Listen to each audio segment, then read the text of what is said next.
just slightly more unusual places. I found myself a little trapped by that in one or two occasions. So I figured I would try to read the rules from the beginning, because I've never played Pathfinder First Edition. I've been told that 3.5 is the same thing. However, I recently built a Pathfinder character, and I found myself kind of wondering, like, wait, but where's this skill? Where's that skill? Those skills have been removed. I was thinking of move silently, which was kind of the case of, oh, well, I don't mind not being able to use stealth in a case where I'm trying to move silently, even if I'm still visible, that sort of situation, because there's move silently, right, as a skill, and there is not. So, why would anyone read? Yeah, right? Why would anyone read? That actually reminds me, though. I went to a board game bar, specifically a board game bar. I think their definition was perhaps a little lax. They had a few games, and one of the most interesting game to me and my friends was Mousetrap. So what we did, because we hadn't played in so long, we actually sat down and read the rules. And the bartender is just looking at us dumbfounded, and he said that we were the first people to actually attempt to play by the rules instead of setting up the mousetrap. Setting up the mousetrap right away and working from that. So, reading the rules. And the same thing with Monopoly, right? Everyone, quote unquote, knows how to play, but if you actually read the rules, a lot of people's games don't actually reflect the rules. Yeah, who reads? I would not suggest playing Mousetrap. Mousetrap is not... It's a better game, I think, if you play by the rules, but at the same time, it's so finicky, it's difficult. It's difficult. And I haven't played Monopoly in a long time, either, but... I'm trying to think of other... Just thinking, I guess a lot of times we start playing games before we fully know how to read the rules, so we rely on someone's explanation. And then, well... it becomes a game of telephone, doesn't it? Like Monopoly. You teach a child. Also, you don't want to teach the child the harsh rules of Monopoly. So you make up the lighter version. Yeah, that sounds about right. Reading contracts. Yeah. I think I surprised my... I had to sign some very, very important documents about a year ago, and I think it was a bit surprising to some of the people involved that I was actually, at the final signing, actually reading through the rules of the contract.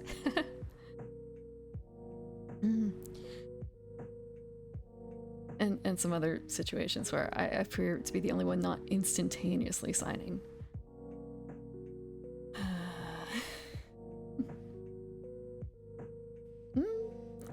I wouldn't say that. I wouldn't say like lawyers. Okay, actually, I would say on average lawyers probably like me, actually.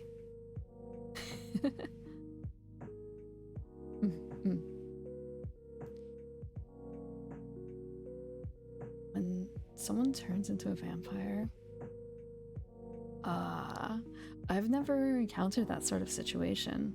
I'm going to guess that it's not so, though. Provide an example in the book. So you mean like, so we become more like we gain the abilities that are shown in the monster stat block, you mean? That sort of thing? We're turning into a vampire? Instead of they must have a level adjusted vampire, right? Or is there a more basic version available? But yes, no, I've read most of my contracts. I can't say all of them. I do not read EULAs. I'm not that... I don't have that much spare time. It's just the actual contracts that... where you really put money on the line. Or something else of importance.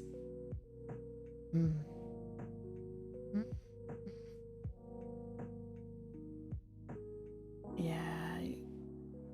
Is it actually just said EULA or is it EULA?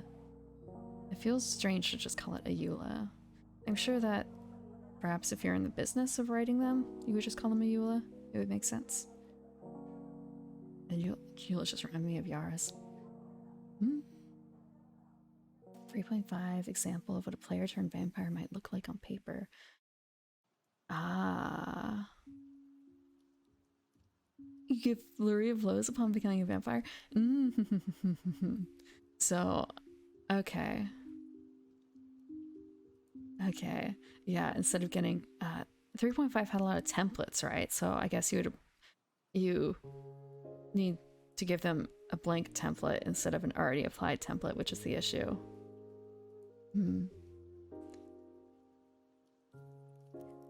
Yeah, I made use of, well, I didn't actually, I think I used 2 templates?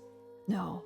Actually, I suppose half giant was probably just a race, I think, actually, and then it was just a template applied on top of that. EULA. EULA.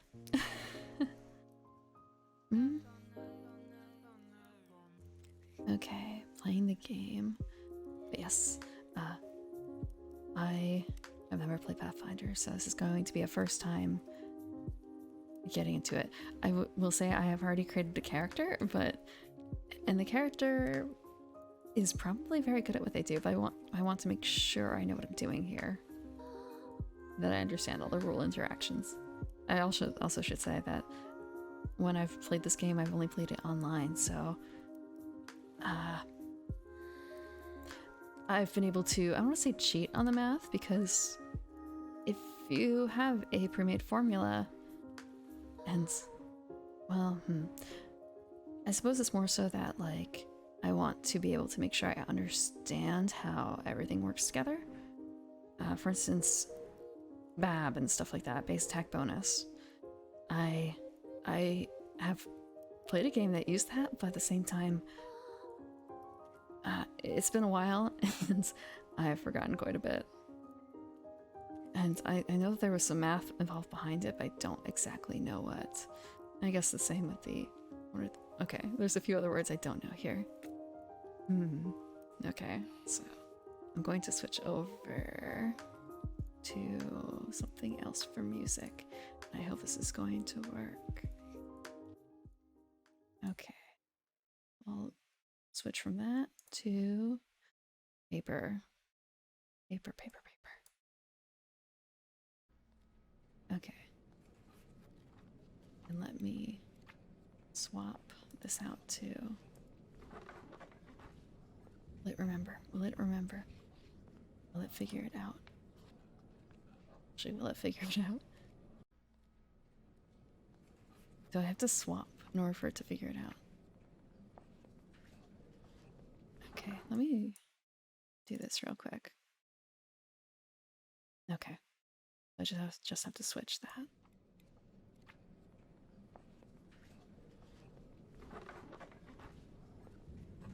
I've got some extra paper noises too. Extra paper flipping noises. I was going to provide what I was going to read.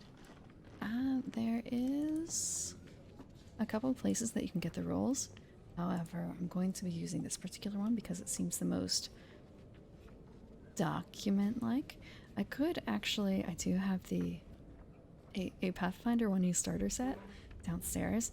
I bought it because it had a nice little map down in the, like a folding map, a dry erase map.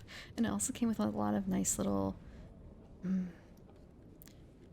I think it came with figures or tokens. I think it was actually tokens. It came with a bunch of tokens to use for monsters and very base characters. So that was actually what my group used for a very long time for our character representation. So there were some drastic liberties taken involved in the imagining of the characters.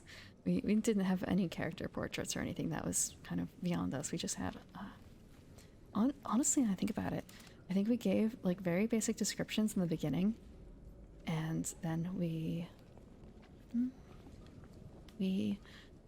kind of made up as we went along, or if it was important. So for the longest time, actually, we played for a few years. we had an elf character who we all knew was very short because that was something that she had emphasized earlier on. However, when we started playing online, trying to help her find character art, she had also described her character as not particularly pretty looking. Like a slight, thin monk elf girl, lady, I should say. She was the oldest out of all of us.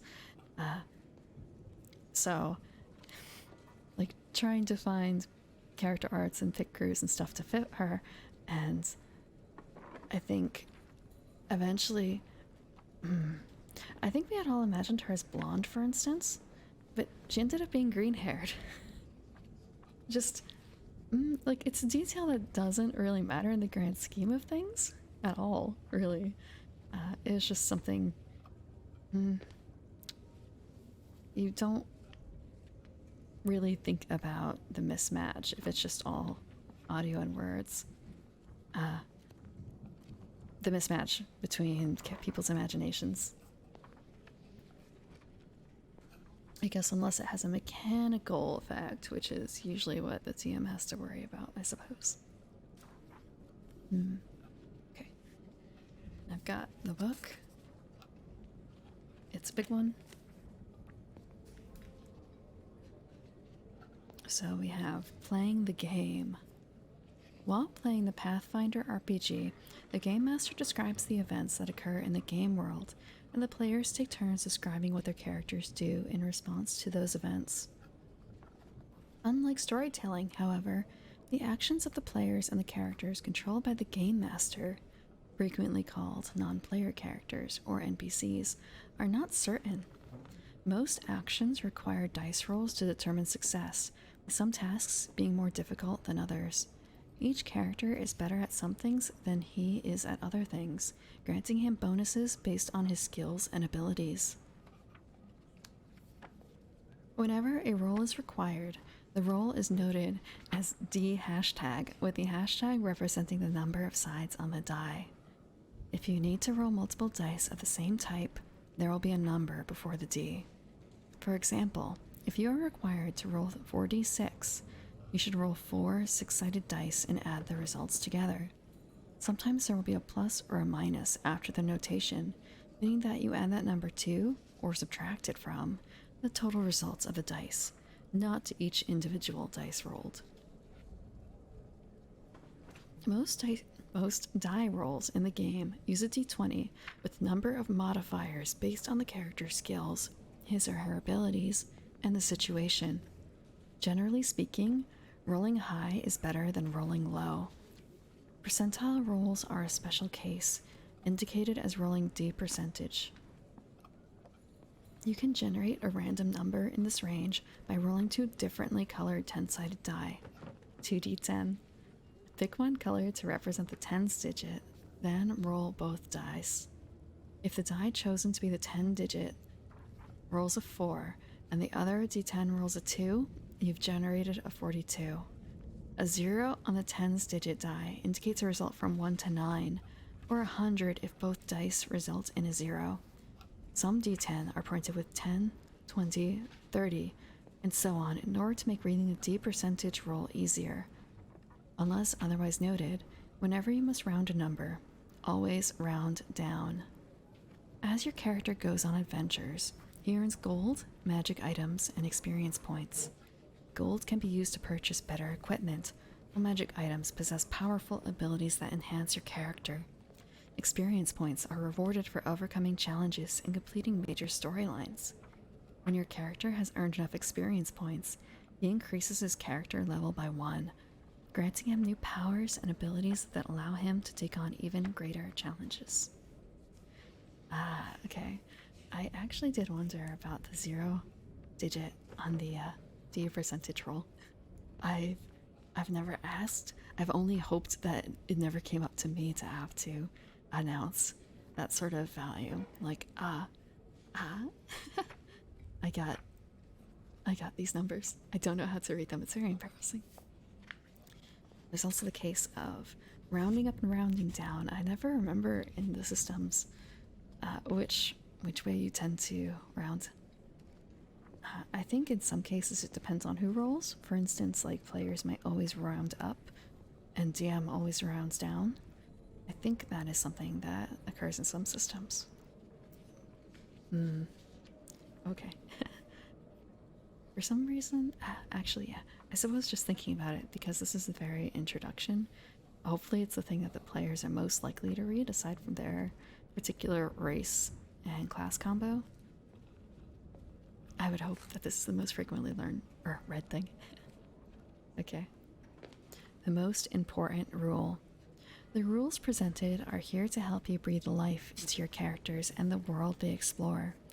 While they are designed to make your game easy and exciting, you may find that some of them do not suit the style of play that your gaming group enjoys. Remember that these rules are yours. You can change them to fit your needs. Most game masters have a number of house rules that they use in their games.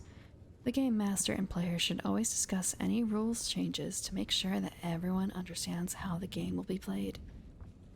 Although the game master is the final arbiter of the rules, the Pathfinder RPG is a shared experience, and all of the players should contribute their thoughts when the rules are in doubt. Common terms. The Pathfinder RPG uses a number of terms, abbreviations, and definitions in presenting the rules of the game. The following are among the most common. Ability score.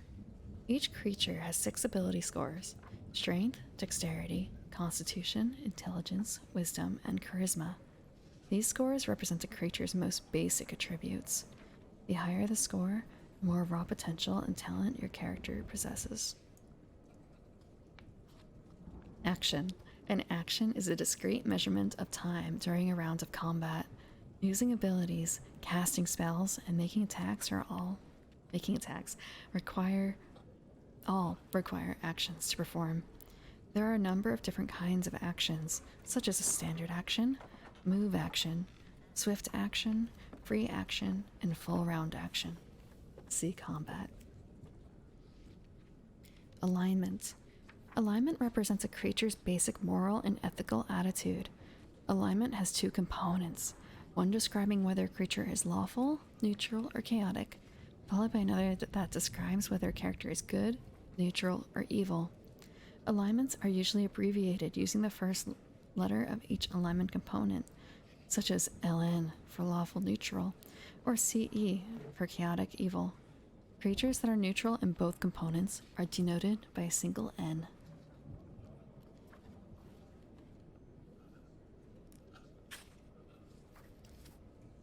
Armor class. All creatures in the game have an armor class. This score represents how hard it is to hit a creature in combat. As with other scores, higher is better. Base attack bonus. BAB. Each creature has a base attack bonus, and it represents its skill in combat. As a character gains levels or hit dice, his base attack bonus improves. When a creature's base attack bonus reaches 6, or plus 6, plus 11, or plus 16, he receives an additional attack in combat when he takes a full attack action, which is one type of full round action. See combat. Merciful watering. Okay. I suppose the question is, okay. Technically, I could be drinking water. It's not water, though. Not tonight.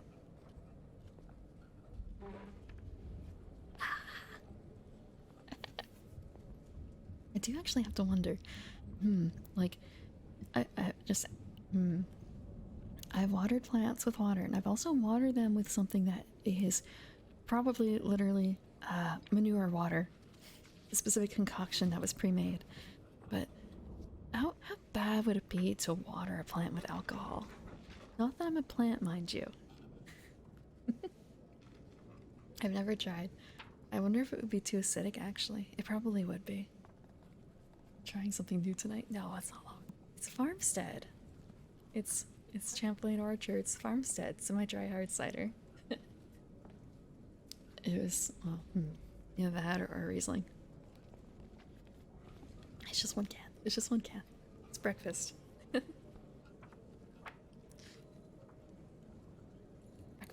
breakfast. I say it's breakfast mostly because this is usually when people think it's socially acceptable to drink, even though I am a night owl. So I don't have it with dinner. I don't have it before bed. And by dinner, I mean awful o'clock in the morning. 310s, thank you for the follow. Actually, that reminds me, I was going to turn off. Okay, that shouldn't be so bothersome. It's got farm in the name. How can it be bad? It's not bad. It's actually really good. There's a bunch of different.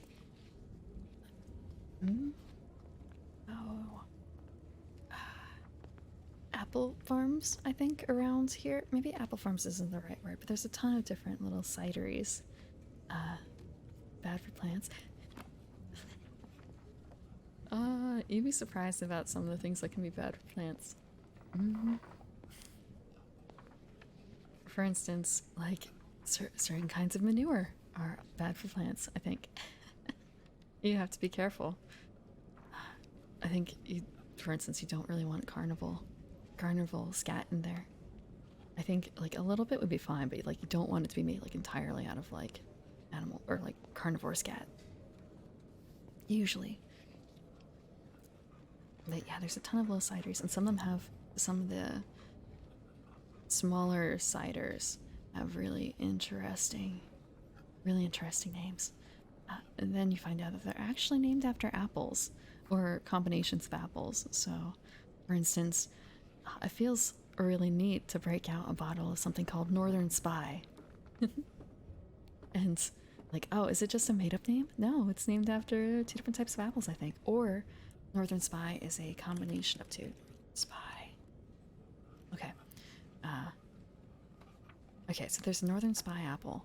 I'm thinking of a Liberty Spy cider. Okay. Liberty Spy.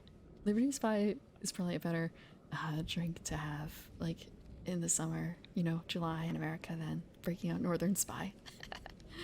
Northern Spy might be a better thing for, like, if you're Canadian during that time frame. Okay. Yeah, let's see. There's a Liberty, right? Okay, there's a Liberty. I don't feed them V8. I don't like V8. I don't buy V8.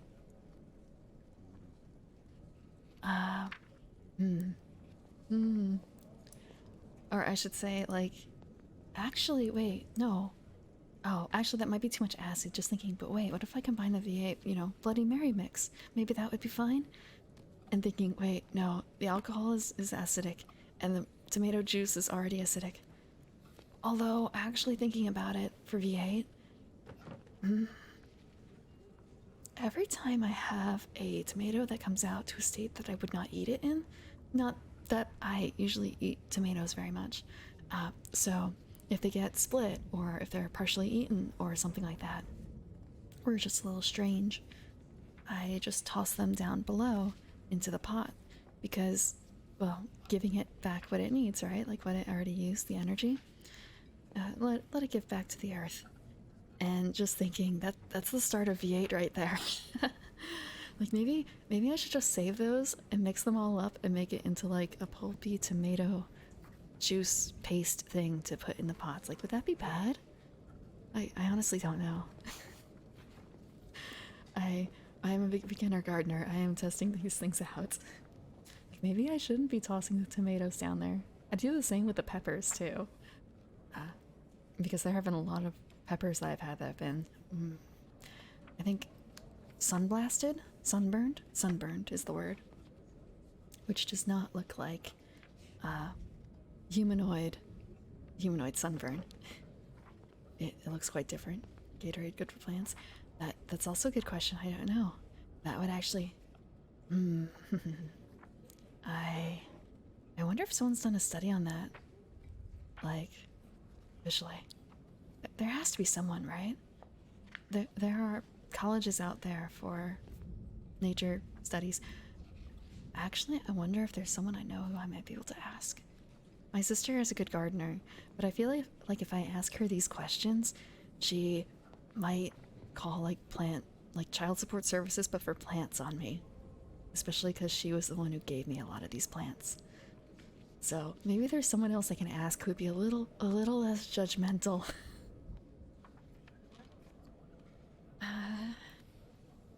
I'm a much better cat mother than I am a plant mother. Okay. Pathfinder. What the hell is wrong with you? She would probably just shake her head and say prim. Okay, let's see. Bonus. Bonuses are numerical values that are added to checks and statistical scores. Most bonuses have a type, and as a general rule, bonuses of the same type are not cumulative, do not stack. Only the greater bonus granted applies.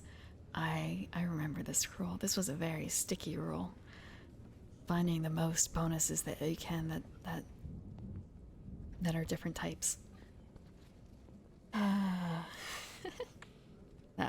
That was a key point in one of my characters, and a necessary point. Like, people might say, "Oh, I need all these." This character actually really needed those to function. Otherwise, she just got worse with every level. What are all the plants that I have? I have a. I don't remember all the names necessarily of the different types, but I know vaguely what they should look like. I have a black tomato plant, or like purple. It's a black purple color. I don't think it's a black prince, but it might be a black prince. There is a bunch of golden nugget plants. I have 3 of those. Those are tomatoes. Those are very productive. Also, I don't like them. The black tomato plant has actually not produced a single edible tomato yet. I am still waiting on it. I do not think it's going to happen before the season is over. There were a couple that were growing, but then they got weird on the vine, or the plant suffered a lot because of watering issues. So they would end up cracked, and cracked in a rather bad manner. There's still 1 or 2 more shots at getting an edible tomato out of it, but I'm not holding my breath. There is a Jedi pepper plant. There is a I have like a red cherry tomato plant. Not tomato, red cherry pepper plant. I have an orange habanero plant. I have a bucholokia, which is a ghost pepper plant. I have red shiso and white shiso. But, so it's akashiso, and I don't remember the other name, but there's another name that's not quite shiso for one of those. I have a shishido plant. And I also have a red amaranth, which is not edible. Actually, well, it might be edible, but I did not grow it for eating. And I have chives. I have basil. I think it's a stereotypical Italian basil. It's not like Thai basil or anything really special, or red basil. Okay, shiso, akashiso. It's also known as burla. There's another name for it, I swear. There's another name. Shiso. Akajiso? Oba. Oba is the name for green shiso. Bucholokia. Bucholokia isn't so bad to spell.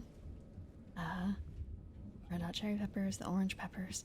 I think I have, I got 4 gift peppers from my sister, and they were the red hot cherry peppers, the ghost peppers, the habaneros, and I think there is another one, but I don't know what the name is. But it produces more like chili pepper looking types as opposed to the others. Let me look up the chili pepper real quick. No, actually it doesn't quite look like a chili pepper. Amaranth is let me check.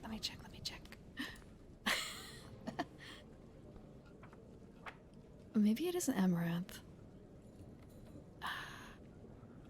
Let me take a look. Let me take a look. It's a very specific amaranth plant that I chose, and I do have other things that are growing, but they aren't in pots. For instance, I have. She's live after all. She's alive. She's a native, so of course she's live. Hmm? Was it red amaranth? It was red amaranth, wasn't it? Oh, no. It feels weird to say red amaranth.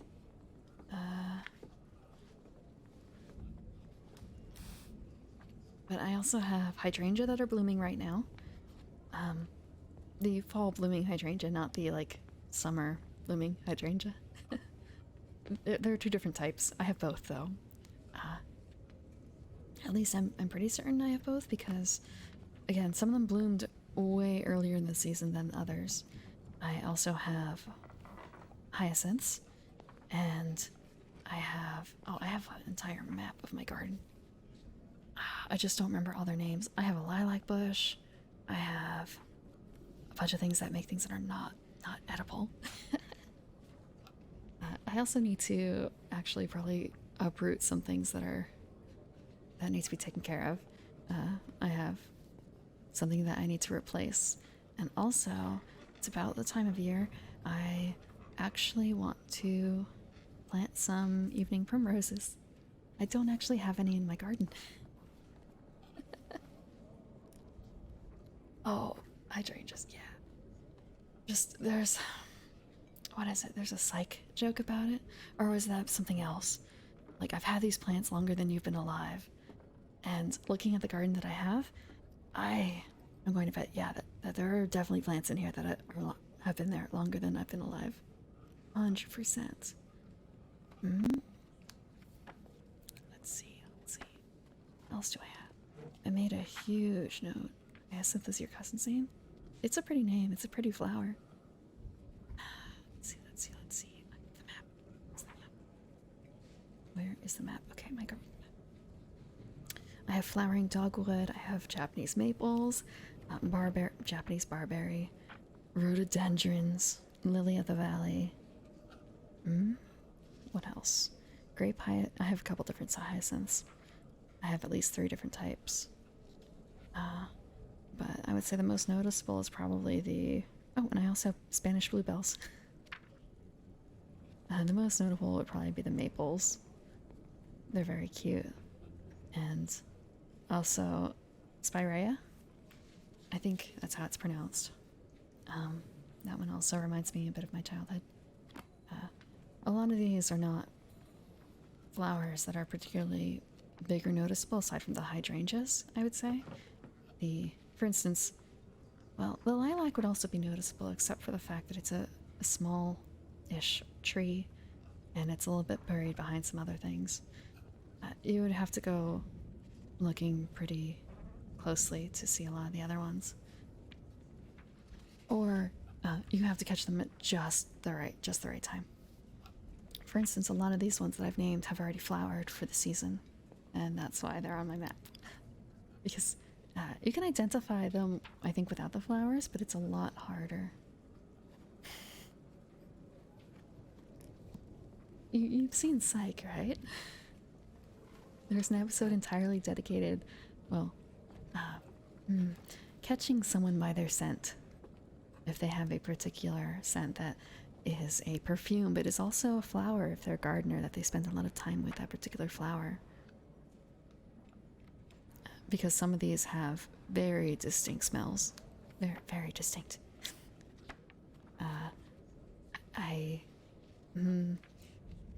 There was a particularly good flower that I have in my yard that is apparently supposed to smell. It's a very popular smell for perfumes. I've already forgotten the name of the plant, to be honest. It didn't really catch my nose, personally. But my sister pointed it out when she did a tour. I suppose they're also used in bouquets sometimes, if you have them growing yourself. Otherwise, I don't think you're likely to find them in a florist bouquet. But it's not roses. But there's some sort of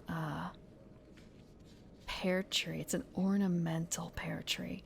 And I distinctly remember I grew up in an area that had these lining the streets, and if it was flowering season for these plants, it there's only one way I can describe the smell of these plants, and it is cum. It was reeking of cum. It was horrible walking down the street. They look pretty, but I don't know why they kept them. Like, is it someone's fetish? Why? Could the person who planted these not smell them? It was awful. I swear. No, there's a plant that smells like cum when it flowers. It's awful. It's an ornamental pear tree. If you look up, if you look it up, it smells like cum. It is Pyrus Calionera, the ornamental pear or the calorie tree. It is awful. It is awful. Yes, it's probably that. It is that. I wonder. Can I quickly switch to studio mode? It might be a little awkward, actually. Maybe? Again, like, it's cute enough. But why? You could have planted Japanese cherry trees or something. It would have smelled probably like nothing, because when they're pretty, they usually don't smell. Like, you kind of min-max the plant for what you want, right? So, ornamental cherries will produce cherries. Or ornamental cherry trees will produce cherries, but they won't be anything edible, likely. And the same thing with things that are edible. For instance, like my tomatoes, they produce cute little flowers, but they're cute and they're small, and they're really only made for producing fruit. It's actually been really cute recently. I've been seeing a bunch, well, every day when I go out to water, I see a little bumblebee messing around with my flowers. It's just kind of a, you go little guy. Go on. No, it's not cute. The pear tree is not Bradford pear. It could also be a Bradford pear tree. But they're awful. I'm grateful I no longer live in an area where they're an issue. I say an issue, but again, someone must like these trees. It's just not me. And I will say that evening primroses smell very good, mind you. We don't stink. Not that we're particularly made for smell, but okay, let me take a look. Let me save this image so I can pop up the tree. The awful tree. Oh, it's a web pea. It's a web pea. Maybe can save it as something else. Save it as something else. No. You can replace that flower. Looks just as pretty as a whole bunch of other things. Yeah, I do not reek of cum. I do not reek of cum.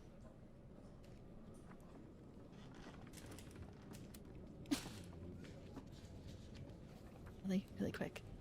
Let me grab a picture of this awful tree. Hold your nose in the spring, or like very, very early summer, but it's mostly like late spring. Hold your nose if you see this plant.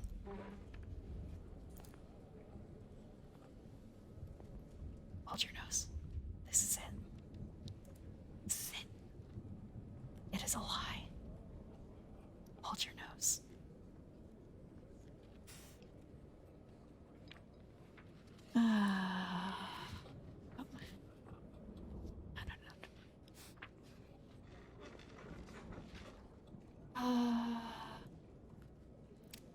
Yeah. So keep in mind, if you're getting a plant, to plant around your neighborhood area, your home, it definitely look up reviews of how it smells before you plant it. That is my gardening advice for the day. That is my gardening advice for the day. Okay. It looks like someone came on it. Wait, actually, let me take a look again. No, that was a different image, I think.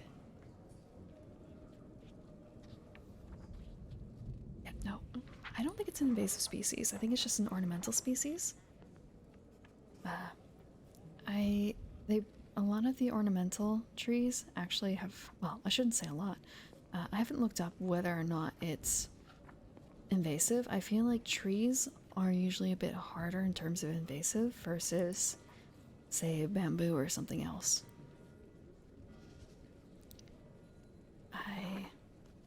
I don't know. I know that there are some other trees proper that are invasive. It's not an aphrodisiac for other plants. No. Aphrodisiac for other plants would probably be more like a bug, actually, thinking about it. If there's a bug that makes other plants overactive, I guess in that case you might consider like a lanternfly in the tree of heaven. Like the lanternfly is the aphrodisiac for the tree of heaven. But if you see a lanternfly, kill it. Kill it good. I'll cheer for you. Show me a photo of a lanternfly you've killed. I will cheer for you. It's a bad insect. Yeah. Why do you think I was cheering on my bee earlier? My garden bee. Without them, there wouldn't. I would have to do it by hand. I don't want to do it by hand.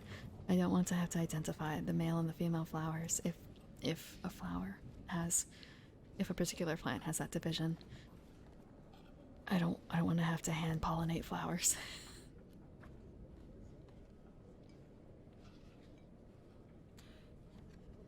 I got up to bonus. Okay. Caster level, CL. Caster level represents a creature's power and ability when casting spells. When a creature casts a spell, it often contains a number of variables, such as range or damage, that are based on the caster's level. Class. Classes represent chosen professions taken by characters and some other creatures. Classes give a host of bonuses and allow characters to take actions that they otherwise could not, such as casting spells or changing shape. As a creature gains levels in a given class, it gains new, more powerful abilities. Most PCs gain levels in the core classes or prestige classes, since these are the most powerful. Most NPCs gain level in NPC classes, which are less powerful. See, creating NPCs. Okay. And pollination is too much, but it is required for some species, apparently. Okay. Let me see. I have to... okay. Let me set the timer. Okay. Actually, let me make sure this is reset too. It would help if I could spell. Okay. Excellent. So, I'll put the timer on. Okay.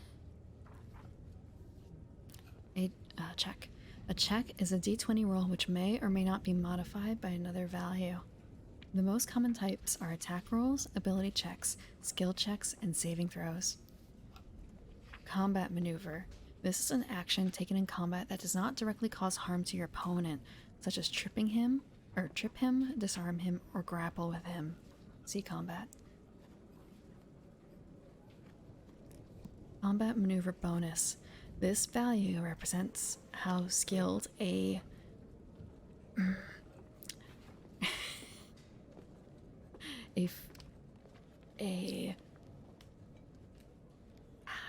don't have a replacement word yet.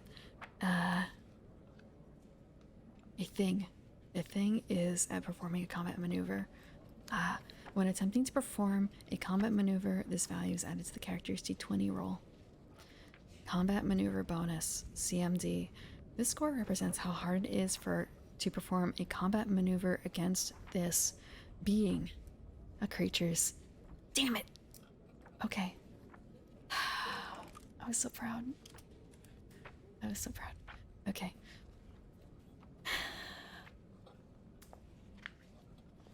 A being's CMD is used as a difficulty class when performing a maneuver against that being. Concentration check. When a being is casting a spell but is disrupted during casting, he must make a concentration check or fail to cast the spell. See magic. No, no, no, no, no. You don't have that power. You don't have that power. I don't think. Being. A being is an active participant in the story or world. This includes PCs, NPCs, and monsters. Damage reduction. Beings that are resistant to harm typically have damage reduction.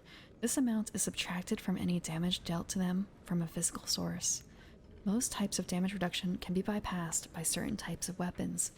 This is denoted by a slash, followed by the type, such as 10/cold iron. Some types of DR apply to all physical attacks.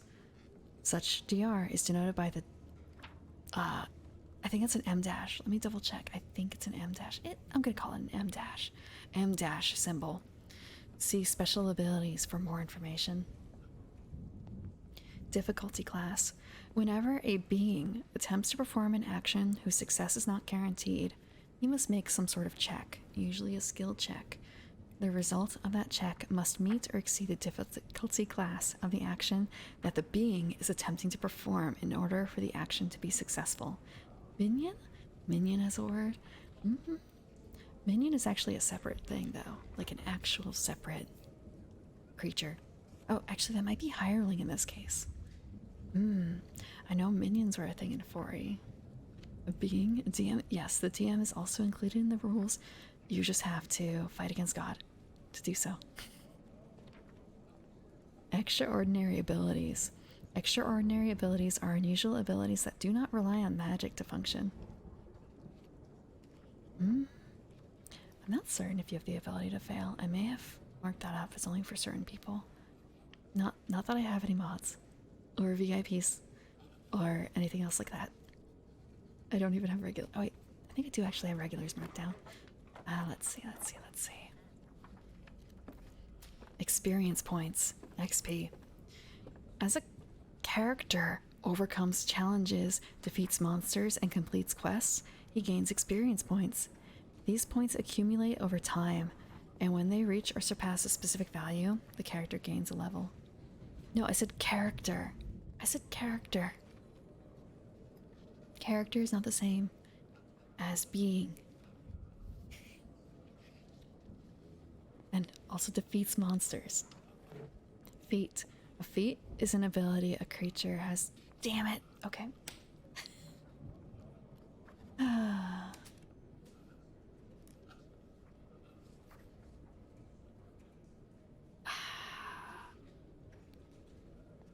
Okay. Feat is an ability a being has mastered. Feats often allow beings to circumvent rules or restrictions. Beings receive a number of feats based off their hit dice, but some classes and other abilities grant bonus feats. Okay. Game Master. A Game Master is the person who educates the rules and controls all of the elements of the story and world that the players explore. A GM's duty is to provide a fair and fun game. Okay. Let me see if I can do this really quickly.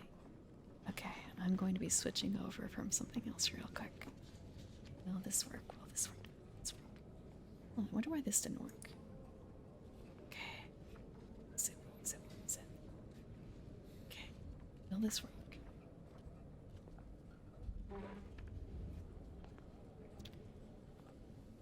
I'm going to be right back. I'm still here. I'm just getting changed. Just getting changed. Okay. Let's see. Will this be good? Actually, that might look a little funky. Yeah, actually it will look a little too funky. I'll switch. It's a bit the shame. Yeah, it's the shame.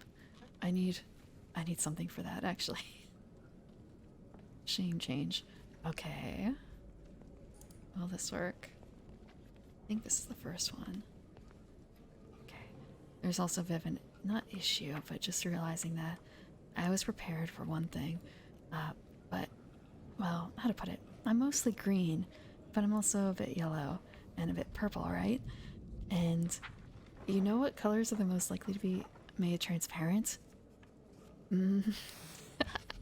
It's called green screen. That makes things a little bit rough. Okay, this should work. This should work. Okay, we're back. Well, it's kind of covered, so I'm fine. It's kind of covered. We're rotating through the maid outfits. This is a much more classical one. Classy maid outfit. Actually, real quick. Nope, I can't. Magenta? Magenta is the color I choose for my green screens. Oh, that's strange. Why does that work? It shouldn't work. It shouldn't work. Interesting. Huh. I don't know why it pops up. Okay, I guess I'm gonna have to avoid that.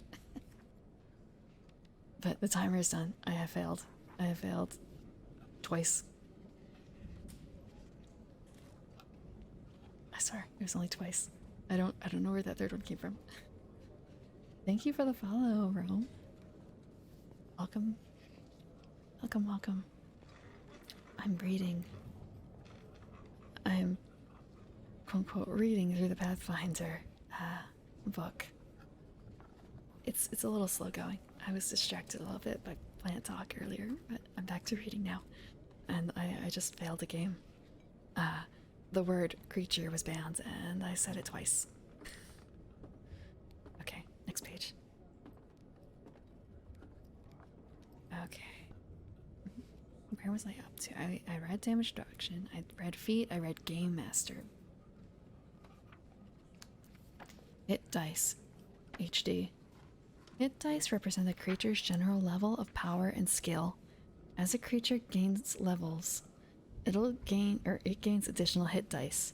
Monsters, on the other hand, gain racial hit dice, which represent the monster's general prowess and ability. Hit dice are represented by the number the creature possesses, followed by a type of die, such as 3d8. This value is used to determine a creature's total hit points. In this example, the creature has 3 hit points, or hit dice, not hit points, 3 hit dice. When rolling for this creature's hit points, you would roll the d8 3 times and add the results together along with other modifiers. The very, very first time I did this challenge, I did not say the word once, and it was a hard word. Every other time I failed. It's switching around a lot. It's switching around a lot. Hit points, HP. Hit points are an abstraction signifying how robust and healthy a creature is at the current moment. To determine a creature's hit points, roll the dice indicated by its hit dice. A creature gains maximum hit points if its first hit die value, or hit die roll, is for a character class level. Creatures whose first hit die comes from an NPC class or from his race roll their first hit die normally. Wounds subtract hit points, while healing, both natural and magical, restores hit points. Some abilities and spells grant temporary hit points that disappear after a specific duration. When a creature's hit points drops below 0, it becomes unconscious. When a creature's hit points reaches a negative total equal to its constitution score, it dies. Ah. That's quite actually a different change. I think actually it says only when it drops below 0, but what if it actually just hits 0? I actually did have that issue come up once in 3.5 where I had dropped to exactly 0 and the DM assumed I had become unconscious, but it was kind of a no, according to the rules I'm not, unless it's a home rule. I think it's one of those things that almost never happens, so no one thinks about it. Thankfully, I did not reach the negative total equal to con modifier. 0 should just wound you, I'm guessing. I think in this case, it actually. This is me remembering rules that were last used perhaps a year ago. I think it was a case where I could still do actions, but I was limited to like very specific actions that I could take. For instance, I don't think I could take a full round action, but I could take a regular one or something like that. But yeah, I think it was pretty much just winding. Actually winding you.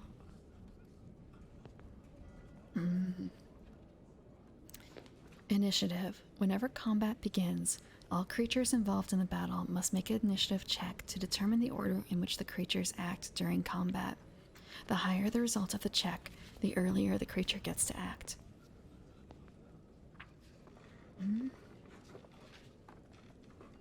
Level. A character's level represents its overall ability and power.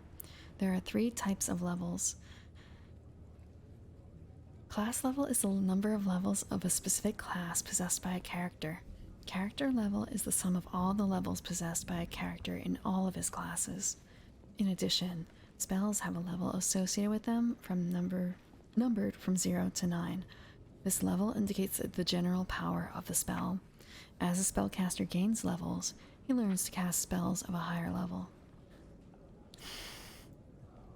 No, that was a different section of the RP.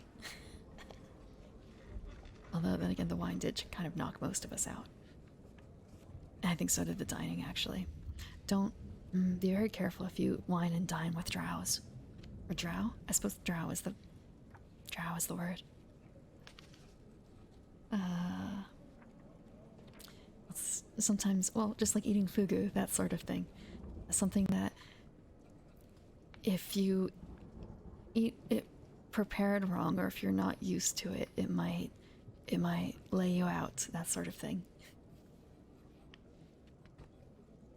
Actually, I feel like, I wonder if they have like a drunkenness sort of thing in here, or if it's just characterized by poison. Don't take PP on a date. I mean, you can. You just have to maybe not do it in a drow establishment. Make sure they don't serve. Oh man, what was the name? There's a very specific wine. I think it was like a spider wine. Do not drink spider wine on your date. Do not drink spider wine on your date. Was it spider wine? Let me check. Let's see. I had it in my notes because my character was not a drow, and we had the chance to celebrate something in a drow city that was not going to enslave us, probably, unless we did something really, really dumb. A more freeform drow city, and my character took the opportunity to order some really fine wine that none of the other party members had known about because they did not read, I think it was in Aurora's catalog. And the GM knew exactly what it was about. So I'm the one just like setting up and ordering the drink and like, don't worry, it's on me. And then I think a lot of us, including myself, ended up not passing the poison check. Let me check. Starting counts on money. God, there's so much counting of money. What's it? It was definitely in Aurora's. It was a later session? Early session. Gloomrot. Okay, we're not dealing with that. We're dealing with tuning forks. We're dealing with undead. We're dealing with minotaurs and other things. It would probably be easier if I just looked it up in Aurora's catalog. Maybe I could do that. Let's go. Okay. I vaguely know what position it was in too. You can see it in the book. I don't remember the name, if it was just Spider One.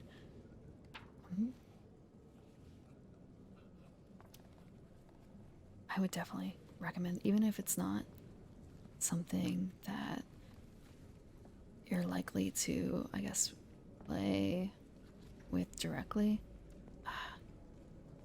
Aurora's catalog is a really fun, a very flavorful book to read if you're into shopping, D&D shopping.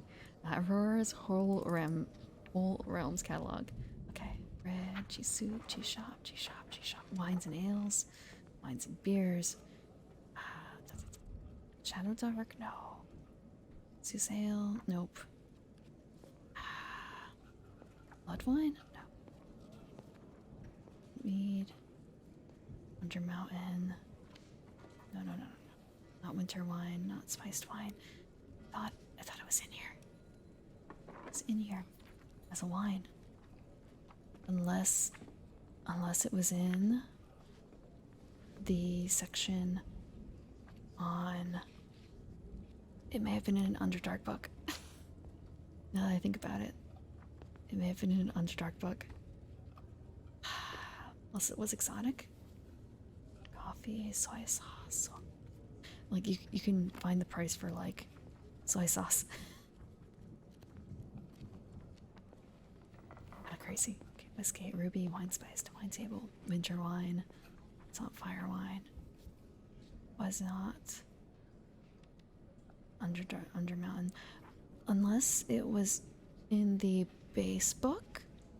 Actually, it might be in the base book as something. Window shopping? You have no you have no idea. You have no idea of how seriously we took our shopping. I think it's also going to be important in the Pathfinder too. Shopping. Especially when you don't have a ranger or someone to take care of things, or, well, making sure that everyone has tents that they need, making sure that they are suited for the location that they're traveling to. Maybe in order to be taken seriously, you need to be wearing a certain amount of ostentatious jewelry, for instance. Is your character someone who doesn't wear jewelry at all? That sort of thing. I went shopping for a lot of things. My character legit had nail files and mirrors and stuff like that. She had her coffee pot, and she had coffee with her. I was only allowed 60 pounds of equipment. That was all I could carry. But damn it, I needed my fake coffee. It adds a lot of flavor. Okay. Level monster. Monsters are creatures that rely on racial hit dice instead of class levels for their power and abilities, although some possess class levels as well. PCs are usually not monsters. Multiplying. When you are asked to apply more than one multiple to a roll, or more than one multiplier to a roll, the multipliers are not multiplied by one another. Instead, you combine them into a single multiplier, with each extra multiple adding one less than its value to the first multiple. For example, if you were asked to apply a 2 times multiplier twice, the result would be 3 times, not 4 times. I wonder how people normally read that. It's, well, just when you see it written out, it's x2, x3, x4, but don't really think about it as a multiplier in that case. That's why I went with two times. Non-player character. These are characters controlled by the GM. Thank you for that, Pat. Penalty. Penalties are numerical values that are subtracted from a check or statistical score. Penalties do not have a type, and most penalties stack with one another. Player character. Character, comma, PC. These are the characters portrayed by the players. One of those weird math values, math examples. Yeah, it gets weirder. It gets weirder. Especially when you actually have to start multiplying instead. Thank you for the follow, Nelyuki.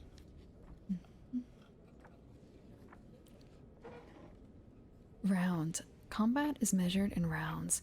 During an individual round, all creatures have a chance to take a turn to act in order of initiative. A round represents 6 seconds in the game world. I'm doing well. I'm doing fine. It's a good afternoon, evening. it's a good evening. Let's see. just reading Pathfinder and understanding it. So I guess round hasn't changed. Well, of course, round hasn't changed. Rounding versus round. Occasionally, the rules ask you to round a result or value. Unless otherwise stated, always round down. For example, if you were asked to take half of 7, the result would be 3. I should probably write that on little sticky notes so I remember, because that is one of those things I always need a reference for. I never remember off the top of my head. Saving throw. When a creature is the subject of a dangerous spell or effect, it often receives a saving throw to mitigate the damage or result. Saving throws are passive, meaning that a character does not need to take an action to make a saving throw. They are made automatically. There are 3 types of saving throws. Fortitude, used to resist poison, disease, and other bodily ailments. Reflex, used to avoid effects that target an entire area, such as fireball. And Will, used to resist mental attacks and spells. Skill. A skill represents a character's ability to perform an ordinary task, such as climb a wall, sneak down a hallway. I'm thinking a library. Sneak down a hallway, or spot an intruder. The number of ranks possessed by a creature in a given skill represents its proficiency in that skill. As a creature gains hit dice, it also gains additional skill ranks that can be added to its skills. Spell. Spells can perform a wide variety of tasks, from harming enemies to bringing the dead back to life. Spells specify what they can target, what their effects are, and how they can be resisted or negated. Spell-like abilities, SP. Spell-like abilities function just like spells, but are granted through a special racial ability or by specific class ability, as opposed to spells, which are gained by spellcasting classes as a character gains levels. SR, spell resistance. Some creatures are resistant to magic and gain spell resistance. When a creature with spell resistance is targeted by a spell, the caster of the spell must make a caster level check to see if the spell affects the target. The DC of this check is equal to the target's SR. Some spells do not allow SR checks. I wonder why that is. Just, they bypass spell resistance? Or if they will not affect someone who has any spell resistance. I wonder which way it goes. Or if it's possible for it to be both. I hate spell resistance so much. I understand why it exists. And in a way, I suppose it's better than the opposite. Or not opposite, but just there's no such thing. Or it's a case of half damage for spell resistant, or just straight up immunity. Like that feels like more bullshit. But it is what it is. I suppose in a case of... Okay, posture check. I suppose in a case of spell resistance, it's a bit more fair. It just would feel really terrible if you're at a high level and you fail because...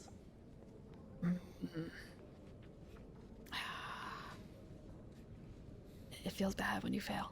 It just feels super bad when you fail.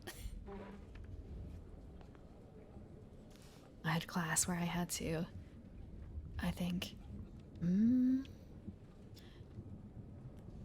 I would have to sometimes, depending on what I did, roll to check if I could cast the spell in the first place.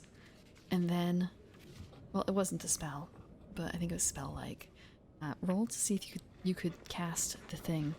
And then on top of that, having to check and see if it will affect it. It was awful. It was awful. Also add in the fact that the thing that I was casting was usually not nearly as flashy as it should have been. Stacking. Stacking refers to the act of adding together bonuses or penalties that apply to one particular check or statistic. Generally speaking, most bonuses of the same type do not stack. Instead, Only the highest bonus applies. Most penalties do not stack, meaning that their values are added together.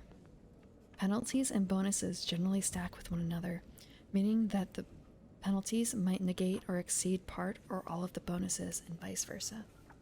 Okay, I'm actually going to do it. I said posture check, but I didn't actually check my posture. I'm going to check again. Okay. I have a super comfortable chair too. I should really be using the back instead of not. That actually reminds me, I got new, I went out and I bought new furniture for my garden. I got a new table and chairs. And I want to say I'm not used to such deep seats.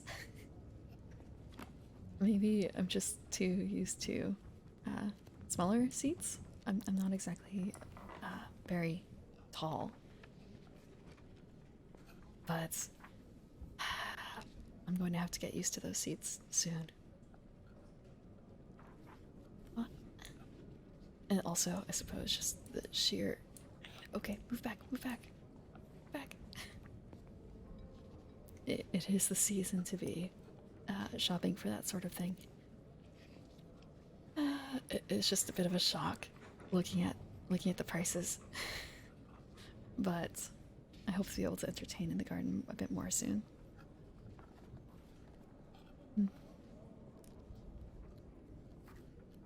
Let's see. I was up to... Okay, I finished stacking. Supernatural abilities, SU. Supernatural abilities are magical attacks, defenses, and qualities. These abilities can be always active, or they can require a specific action to utilize. The supernatural abilities description includes information on how it is used and its effects. Turn. In a round, a creature receives one turn, during which it can perform a wide variety of actions. Generally, in the course of one turn, a character can perform one action, one standard action, one move action, one swift action, and a number of free actions. Less common combinations of actions are permissible as well. See combat for more details. Okay, next section. Let me grab it.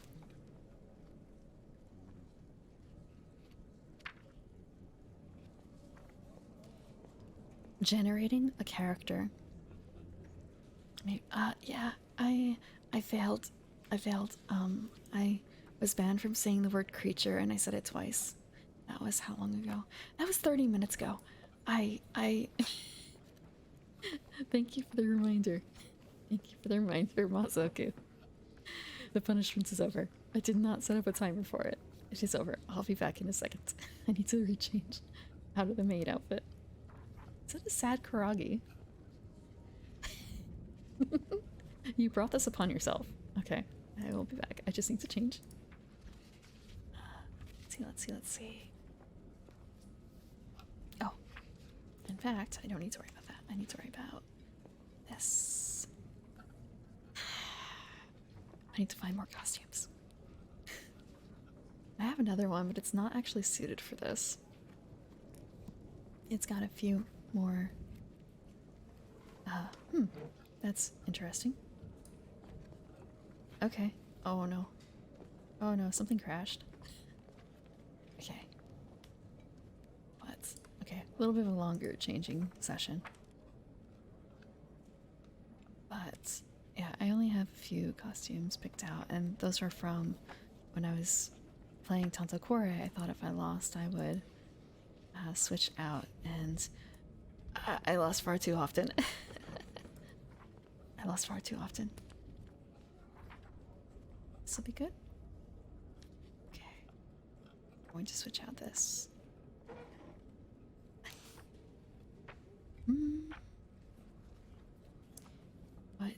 What is...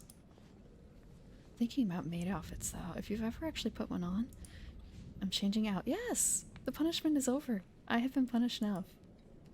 If you start another one, if you start another challenge. It was 32 minutes ago and it was a 5-minute timer. I only failed twice. I only failed twice. It's like 5 minutes per fail. It's well over time. Let's see, let's see, let's see. So we're gonna say it.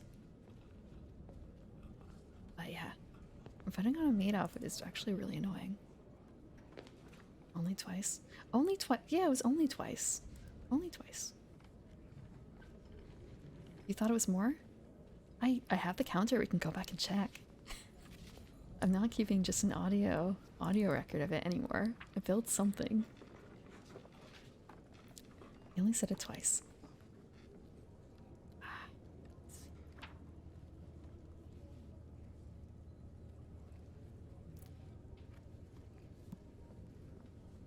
But yeah, layering things is important for the outfit.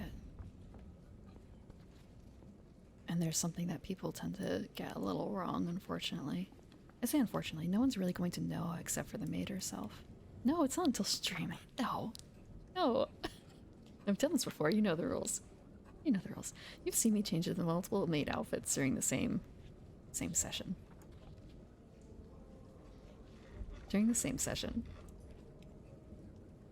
Let's see.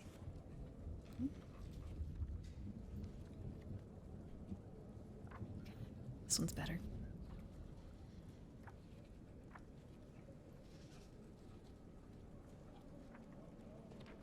I don't know why I did that.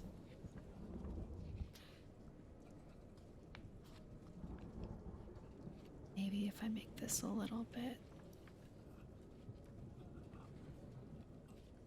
smaller. This needs to be a little smaller too. You know, it takes a lot of effort to put this back on, right? It looks like it's all one piece, and it is, but well, it feels weird to say this, but like the petticoat, the petticoat isn't. It looks like a petticoat. It's not. It's actually flowers. It's just straight up flowers. That needs to be regenerated every time. Like some outfits you can't really wear with it, but like for a lot of the maid outfits it's fine, but for other ones not so much. Ones that need like a slicker effect, I can't have the flower petticoat there. Okay, hopefully this is better. Hopefully this is good. I do this. Okay, I think I'm a little smaller. Will this work? Does this work? I'd pet. Okay, I'm actually a little. Needs to be a teeny bit bigger. Needs to be a teeny bit bigger. Quick. Real quick.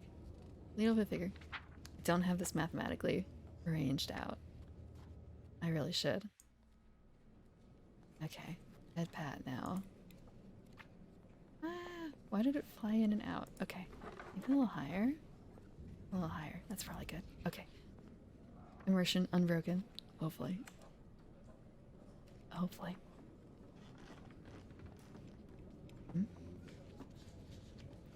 Now we're maid outfit for now.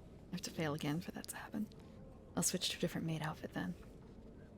I think I have 3 or 4, and I also have a yukata, but it doesn't work very well for this because, well, as I've said before, I'm mostly green and yellow and with a bit of purple, and colors are hard. Colors are hard when you mix them too much.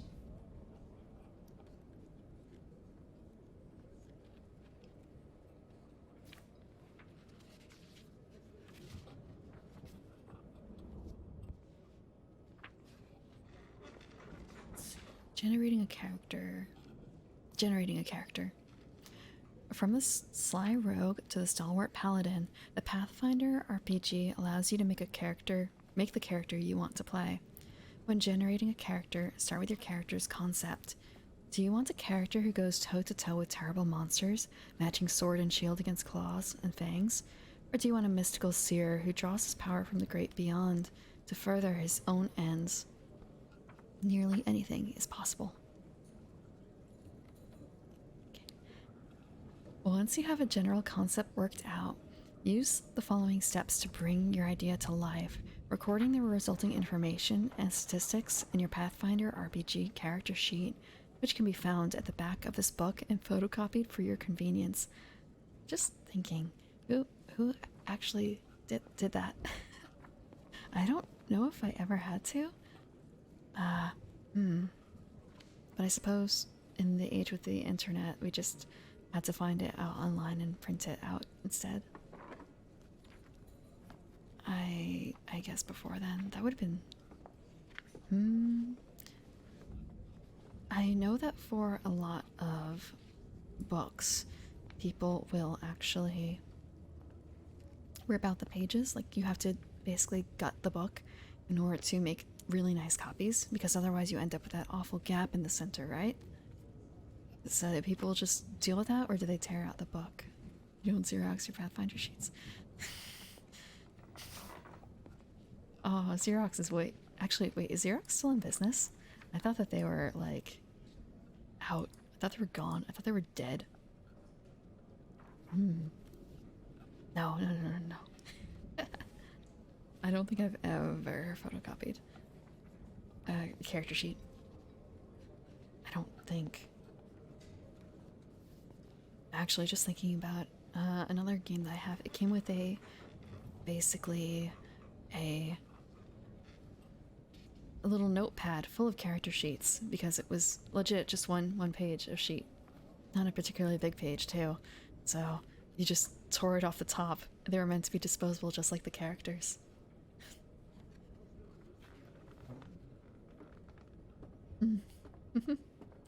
Saying Xeroxes.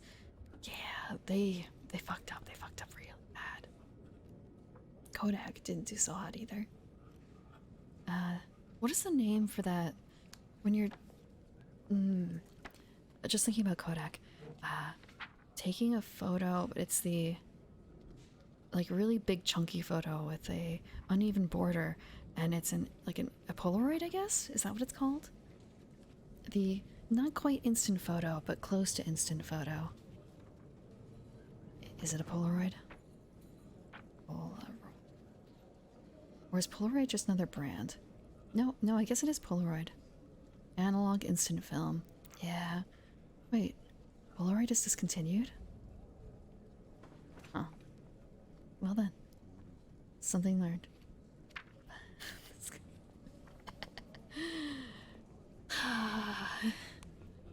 I was just thinking. Yeah, but it's an instant-ish one. Just thinking, it's been a very long time since I've thought of that. And I was around for Polaroids at that, so... Just how dead they've become. How dead they've become.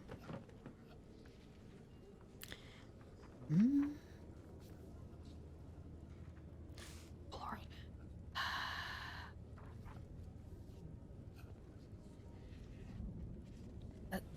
Are you sure it's not contagious? It sounds kind of contagious, Jay. Oh, actually, just thinking, like, if it's something I take pills for, does it make you shake? Does it make you shake? Kind of terrible. Kind of terrible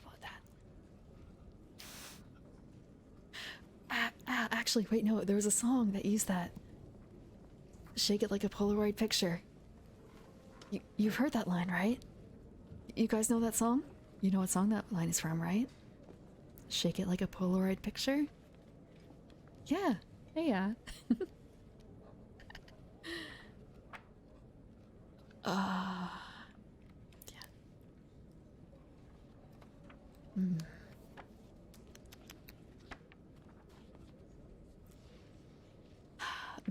I want to say those were the days. Those were days. Those were days. I think I had that entire CD. I think. Probably. Okay. Happy music. Would you say so? Really? I'm just thinking of, well, you've seen Evangelion, right? Comme sur Todd? I know I've let you down. I've been been a fool to myself. I thought that I could live for no one else. No. I'm probably not doing it any justice. I think they also like that sort of music a lot. Or rather, maybe it's because it's in English, it doesn't really matter.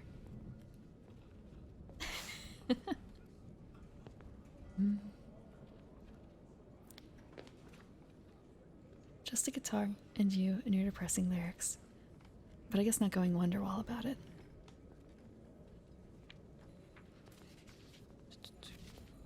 Nearly anything is possible.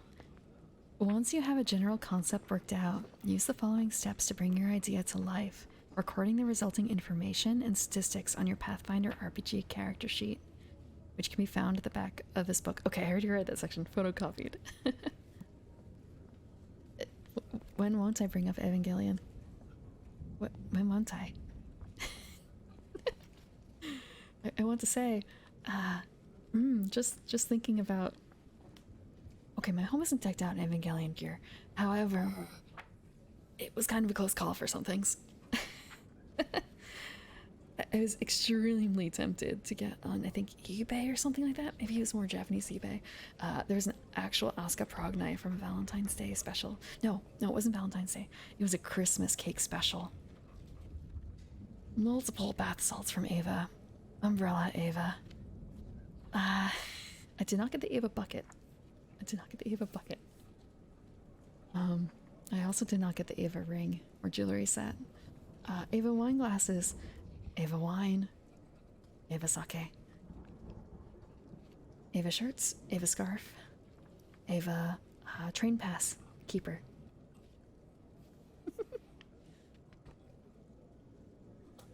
The second verse has a guy talking about how he wants a divorce. Y'all don't want to hear me, you just want to dance. Yeah. Oh, actually, there was another song. Can't we just, like, Outcast? Just the other things on that particular CD. I say CD. Album. No one, I won't say no one bought the CD, but like, do you youngins know what a CD is? You do, right? Okay. Okay, So Fresh, So Clean. What am I thinking of? Okay. That was Speaker Box Left Below, wasn't it? Yeah, okay. I had that one. Unhappy. No, I guess I must be thinking of a different one? Yeah, I think I must be thinking of a different singer doing this song in particular.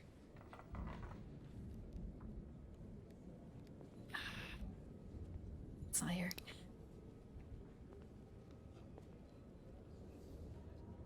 A VCT? Iwasaki. I think I've heard of it. I don't remember anything about it though. Yeah, it is a Verse Blu-ray. Except for the fact that you don't have to pay a license to play Blu-rays on your computer, or to play CDs on your computer, unlike Blu-rays. I actually have a standalone Blu-ray player that I pretty much just bought because it... how to put it?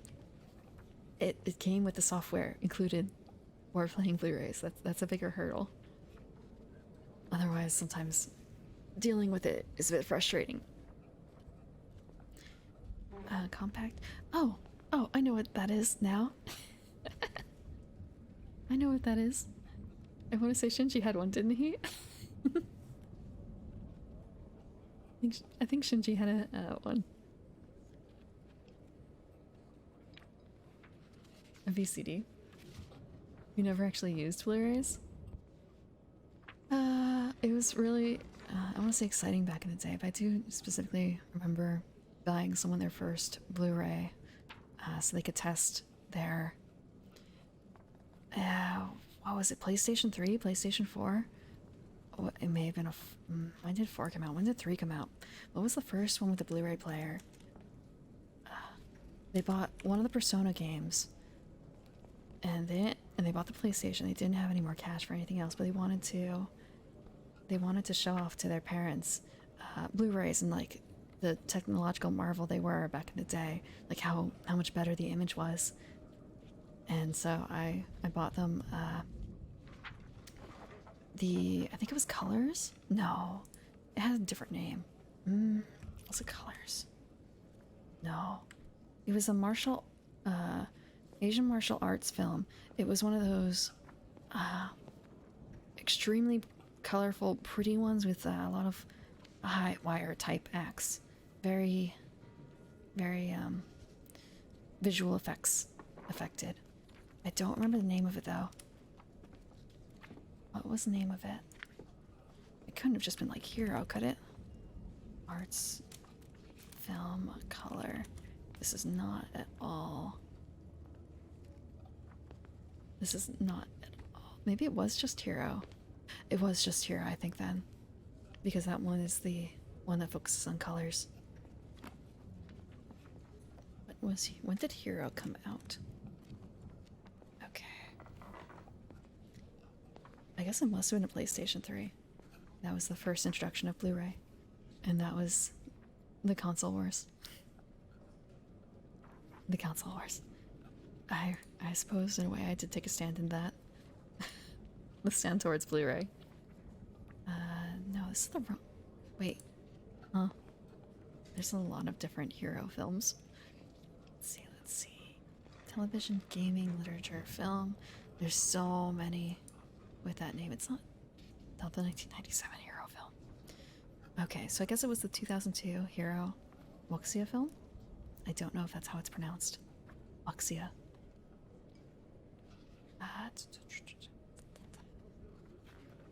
I wonder if it has anything in here about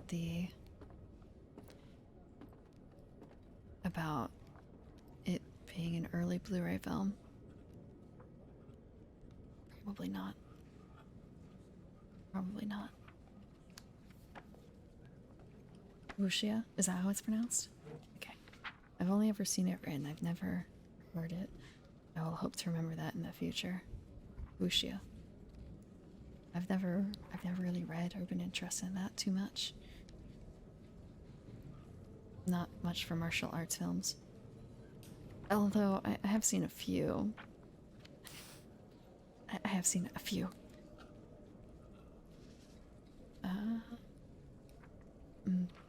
I've seen a smattering of unusual Asian films. We would do a live action showing every week for a while. And, well, some of them were far better than others. Okay. We have the ability scores. Okay. Step 1 of generating a character. Ability scores. Determine ability scores. Start by generating your character's ability scores. These 6 scores determine your character's most basic attributes and are used to decide a wide variety of details and statistics. Some class selections require you to have better than average scores for some of your abilities. Step 2. Pick your race. Next, pick your character's race, noting any modifiers to your ability scores and any other racial traits. See races. There are 7 basic races to choose from, although your GM might have others to add to the list. Each race lists the languages your character automatically knows, as well as a number of bonus languages. A character knows a number of additional bonus languages equal to his or her intelligence modifier. NASCAR. Just thinking, like, wait, are there any other races? Okay, Jay wins. Jay wins with the Tour de France. It's my favorite race. Step 3, pick your class. A character's class represents a profession, such as wizard or fighter. If this is a new character, he starts at first level in his chosen class. As he gains experience points for defeating monsters, he goes up in level, granting him new powers and abilities. Man, if I could just like choose to be a climber in the Tour de France. Actually, no, it'd probably be more like are you the ace or the domestique?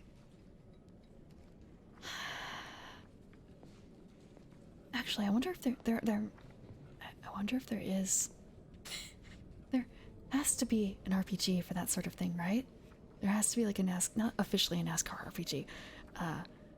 There's a bunch of people, not a bunch of people, there's a number of people who make one-page RPGs. There has to be a car racing one that could theoretically be moved to other systems. Or a tour or a cycling race kind of RPG. Just thinking, like all the preparation work before actually doing the race itself. The race is your encounter, it's your battle.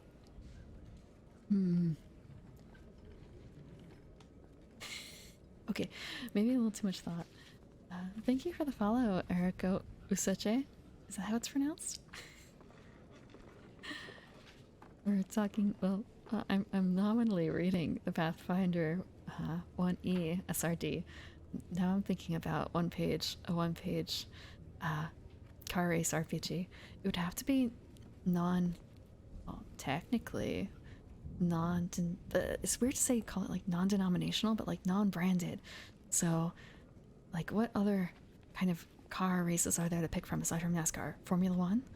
I know they have very different styles of cars. Pick your race and it's just different methods of transport. Foot race? Three-legged race? I mean, just thinking, there are other kinds of races that aren't necessarily means of transport. For instance, a pie eating contest is a race, isn't it? Horse race? Turtle race, duck race. They do those, right? Snail races? What other kind of race?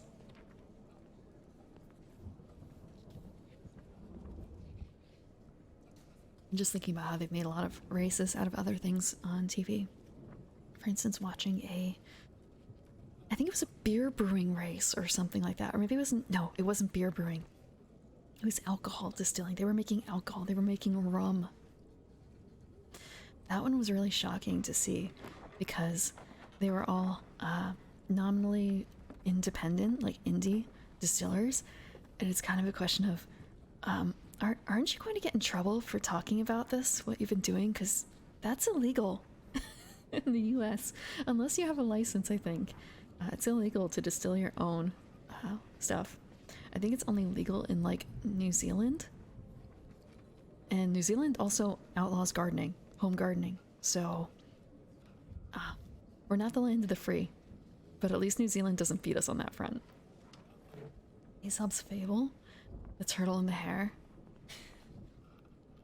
There's, they can't be the only race, the only famous race. A marathon. A marathon. What? Olympic race. Boston Marathon?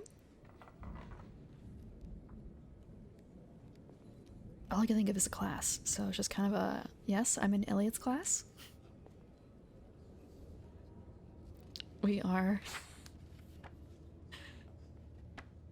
doing a marathon, and it is, I'm from Elliot's class. What kind of benefits does that gain me?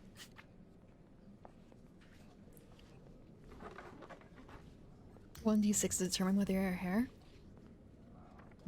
What would be the third well, just kind of a, you might as well just flip a coin then. I know there's no such thing as 1d2, but you could do a d4 at the worst. But now that I think about it, there really isn't anything that just makes it a flip a coin kind of option. There's always at least 3, I suppose. And thinking about like a death save, that's really just a coin flip as well. But it's on a d20. So I think maybe it might be more so a case of roll a d20 to determine if you're a hare. 1 through 10 is turtle, and the higher number is the hare. Let's see, so after picking a class, step 4 is pick skills and select feats. Determine the number of skill ranks possessed by your character based on his class and intelligence modifier, and any other bonuses such as the bonus received by humans. Then spend these ranks on skills, but remember that you cannot have more ranks than your level in any one skill. For a starting character, that is usually 1. After skills, determine how many feats your character receives. based on his class and level, and select them from those presented in feats. A horse, a turtle, a go-kart, and a bicycle. I want to say it's a horse race. So the horse is racing, but where's the jockey? You're just a jockey without a horse, I think. The jockey is a very important part of it. Go-kart, though. A go-kart. I wonder which would be faster, the go-kart or the horse. I don't think the bicycle could outdo it. And the go-kart requires some additional materials. I went by a place that did go-karting. I just remember the smell of it. The turtle is the jockey. I hate to say it, but have you ever seen My Little Pony? Actually, yeah. Bicycle is a paladin. Actually, yeah, I suppose that would fit with the holier than thou attitude. Although, just thinking a monk, you have to be really mad. You have to be really mad to be a cyclist.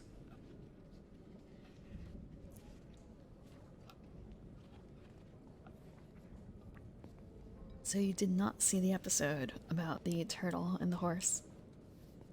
Or is it a tortoise? I don't know.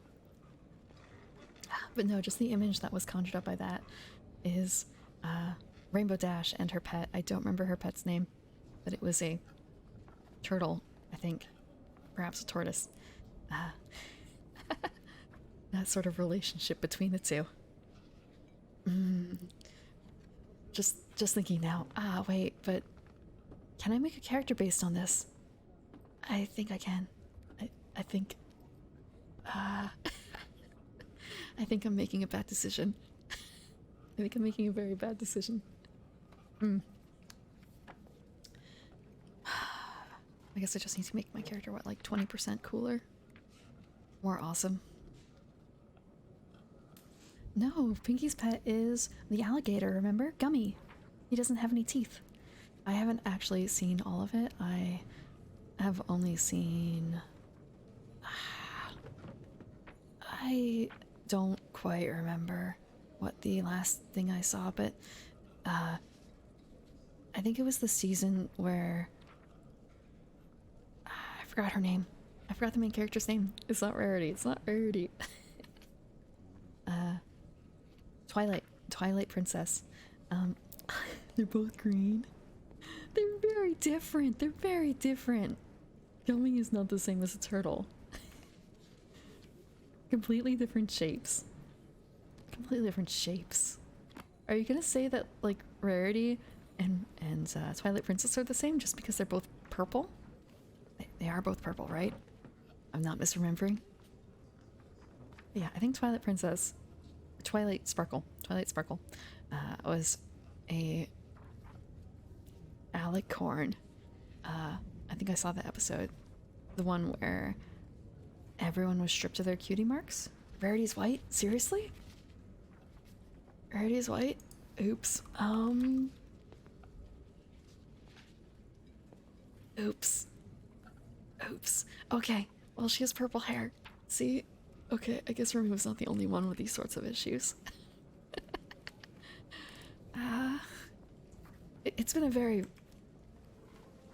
very long time. Why? Okay, I should not have looked this up. I should not have looked this up. This is really bad. This is really bad. Big fan? It has been. It might have actually been like a decade since I've watched it, honestly. Although there's a song that keeps popping up in Spotify that I think might be like a fan-made My Little Pony one, but it might actually be a real one because I haven't seen enough of it. What are the different seasons for it?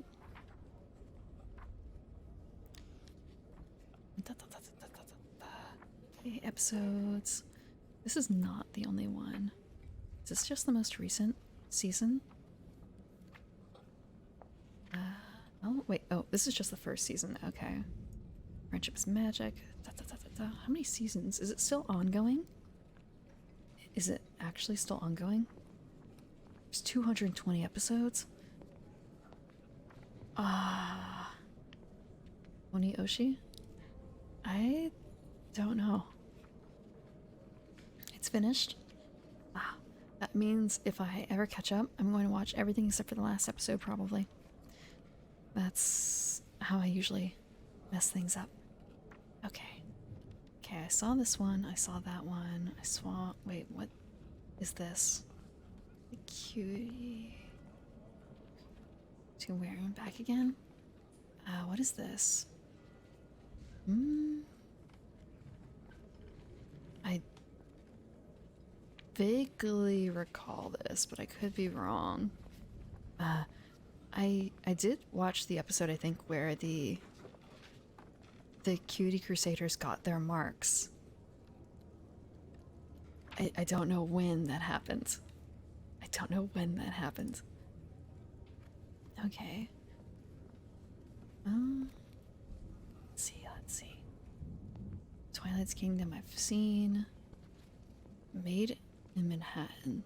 Manhattan. I think I may have seen that too.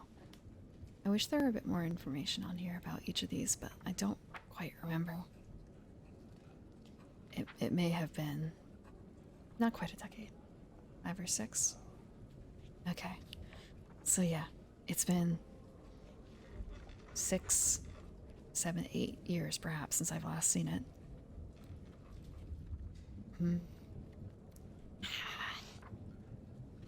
I really like Rarity as well. Even though I don't remember what she looks like. She doesn't, I don't remember what she looks like. I also really like Applejack and Fluttershy. I'm not so big on Pinkie Pie. They all have things that I like, so it's a bit hard for me to pick. They all have admirable qualities. Thank you for the follow, Tobias. I'm sorry we're discussing My Little Pony. It was not meant to be this way. It was not meant to be this way. I guess the only one I don't really jive with is Rainbow Dash, honestly. Like, Pinkie Pie is also on the lesser level for me. The polar opposite? I want to say it. That might make sense. Ranch dressing? I don't know what ranch dressing is, and I don't think I want to know. I don't think I want to know. What the fuck is ranch dressing?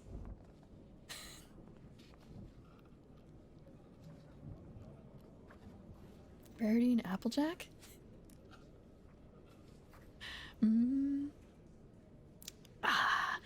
Like, if we're talking about friendship pairings, I think it's really cool. I like the episode with the sisters. That one. If you're talking about like romantic pairings, no, I don't think about it. They're ponies. They're My Little Ponies. I don't think about it.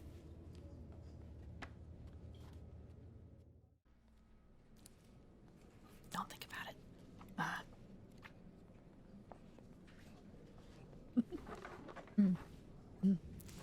They're good, yeah.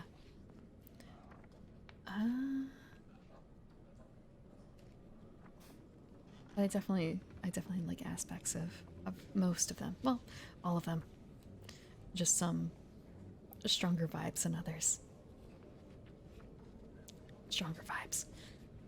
Then, well, for counting not the main cast, it's kind of hard to not like... I forgot her name. The Night Princess. Night Princess. I know it's Princess Celestia for daytime. Night Princess. Luna. Okay. Why did I forget that simple of a name? Let's see. Who else is there? I suppose I'm not so big on like Shining Armor and Princess Cadence and stuff like that.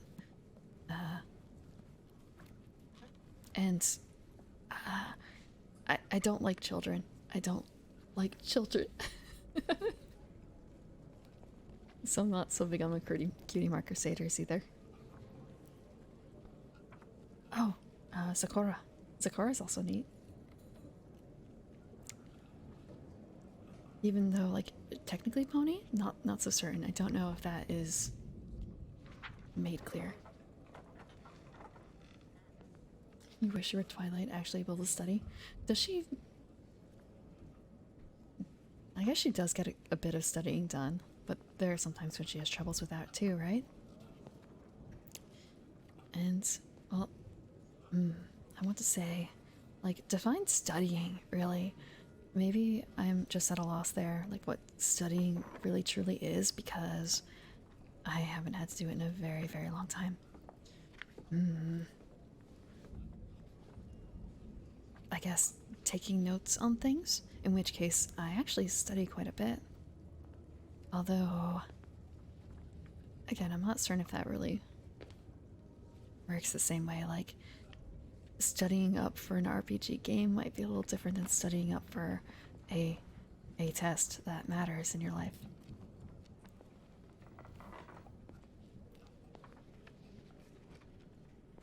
I don't remember who Starlight Glimmer is, but I do remember who Trixie is. Who's Starlight Glimmer? Starlight. Who is that? Cutie map. Oh, she's that one. Okay. Okay, yeah, I've definitely seen some of her. But I don't remember what she looks like at all. Zero. Starlight Shimmers from Equestria Girls? I haven't actually seen that. I mean, okay, I should say I saw, I think, the first Equestria Girls, but no more. I have left my horse days behind. I never had a horse, but a lot of girls go through a stage where they really like horses, right? And I was one of them. Although, you know, there are a lot of reasons to not have a horse. But My Little Ponies are kind of close enough.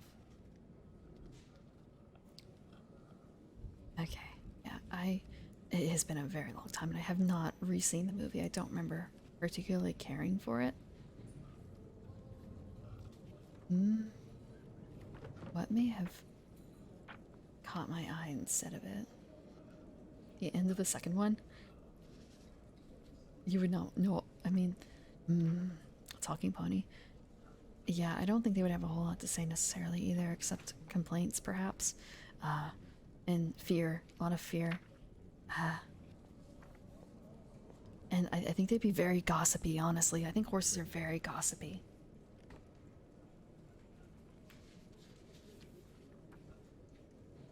Like, imagine a gag hole of older women. They have nothing to do. They're just chewing the cud. A bunch of housewives, I suppose. They would be... What's the phrase? There's a show, right? About this sort of thing. Real Housewives. They'd be the Real Housewives. That's what the horses would be in real life. They could talk. Real Housewives.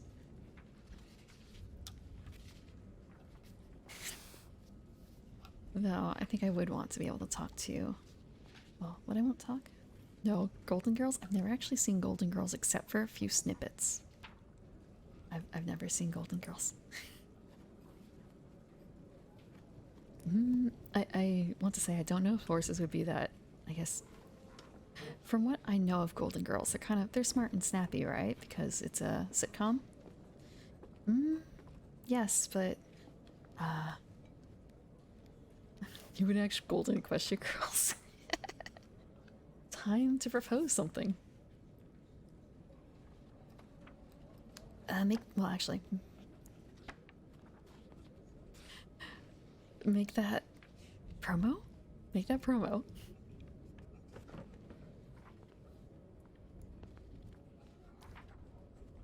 Just thinking then, though. Granny Smith. Poor Granny Smith. Or, I guess you could suppose, just grab the grandparents of all the existing ones. Granny Smith representing Applejack. Rarity's grandmother as well. I don't know about the other ponies and their families too much. I know that Pinkie Pie's family is rather staid, so I guess her grandmother would probably be the exact opposite of her as well. Trying to pretend you let your horse stays behind.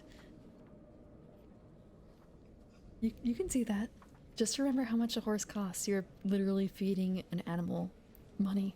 A lot of money. I say that, and I have spent half a grand on my cats in the past month, or past week. Horses are more expensive than that. Do not get a horse. Grandma Pie is referenced in one of Pinkie's songs. Hmm? It's possible. I don't know all of her songs. I can't think of any of her songs off the top of my head.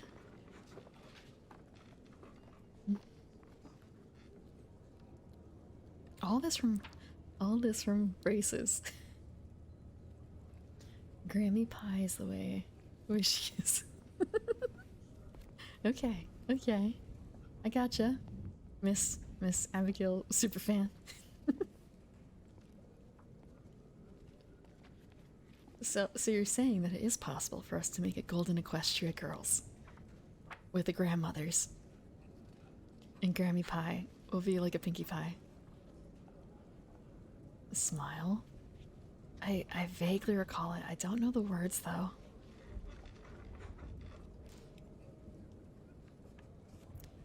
I'm trying to think of the one song I know.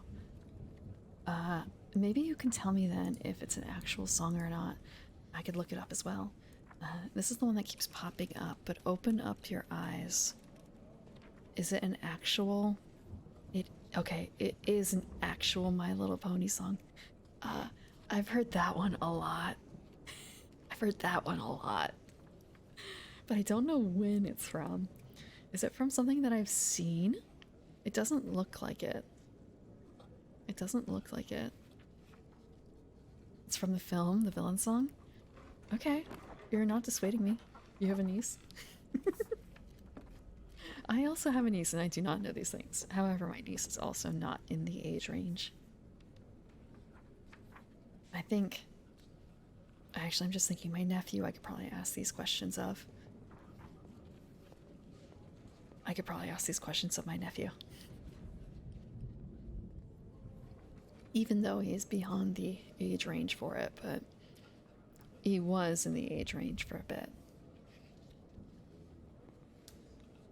So yeah, I guess in order to see the context of that song, I need to watch the 2017 movie? What? Okay. So it's from the movie. My Little Pony the movie. Like, what do I need to know to watch the My Little Pony movie? What do I need to know? How far do I have to have watched? Or is it standalone? A niece and a little cousin? Unfortunately, I don't have a whole lot of cousins that are younger than me. I am one of the youngest. One of the youngest. In fact, I'm just thinking now. Actually, I might actually be the youngest. There is a very large gap. There's a very large gap.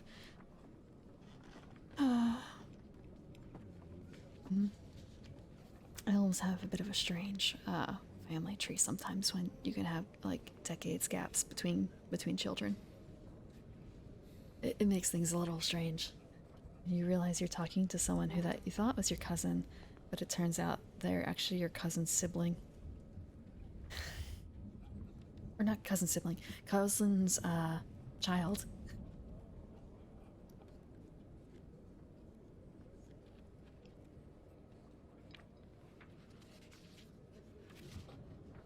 You watch Broadcast Order?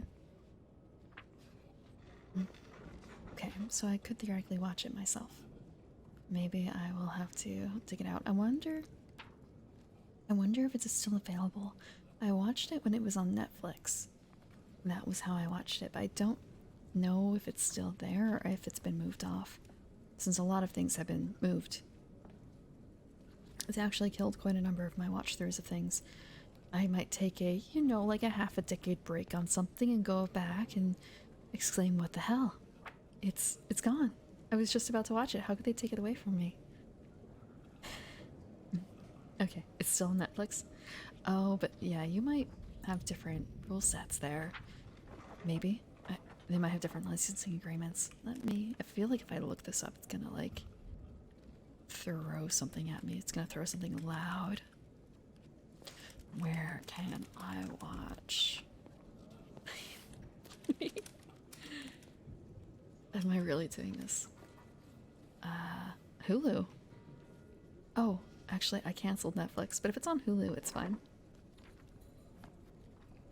Casual 6 long. Yeah, 6 years is no big deal. 6 years should be no big deal.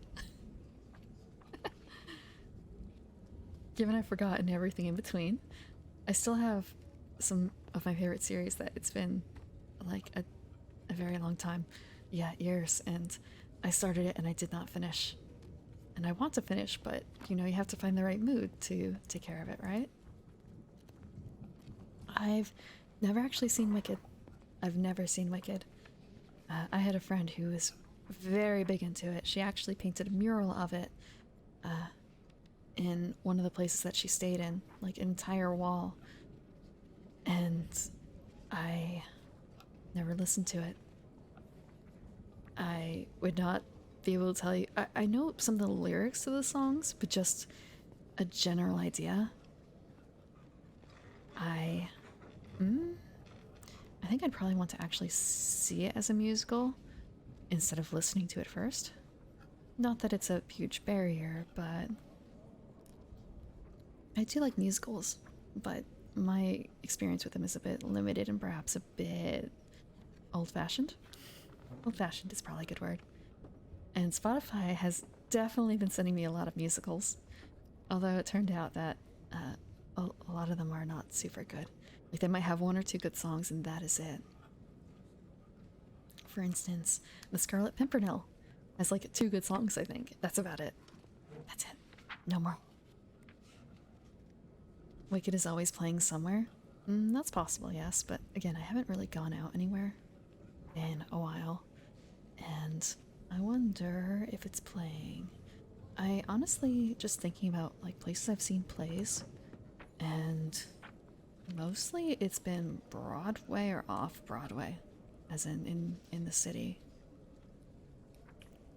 And because of that, it tends to be a bit more on the expensive side, but usually worth it. Do you dislike anything from past 2009? Okay, where is Wicked? Tickets to the show. Oh, it's still on Broadway. Okay. I could probably rope someone into joining me for that. My friend, the one I mentioned, painting it on the walls. How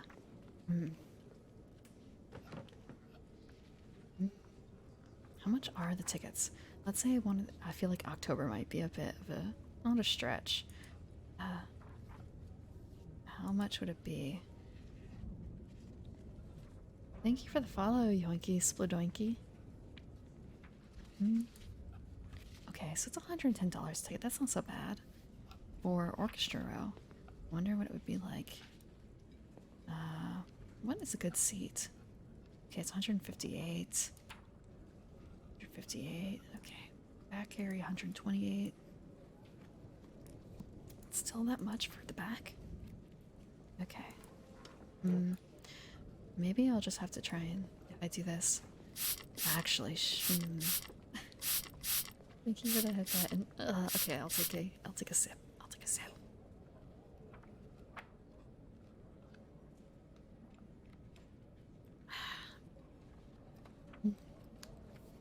If it were actually thinking about the last musical I think I saw it in theaters. I saw one of the last performances of Les Mis on Broadway. I shoot our local theater? I mean, it's not a local theater exactly. I haven't been to the local theater in a long time. Actually. Thinking about the local theater. I I don't actually know what they do anymore. I have seen a few things there. I distinctly remember seeing some opera there when I was a child, when I was very young. It's an old theater. But no, much more making a day of it and going to Broadway and thinking about this. It's so much better to see it. It's so much cheaper to see it, I think, during the weekday, but it's so much more limiting. Wait, what do you mean it's more expensive to see it on like a Tuesday? It's more expensive to go see Wicked on like a Tuesday than it is on like a Saturday for the is it matinee for when it's the like early afternoon showing? Matinees on Sunday might be cheaper. But which one is the matinee? Is matinee early or late? I don't remember.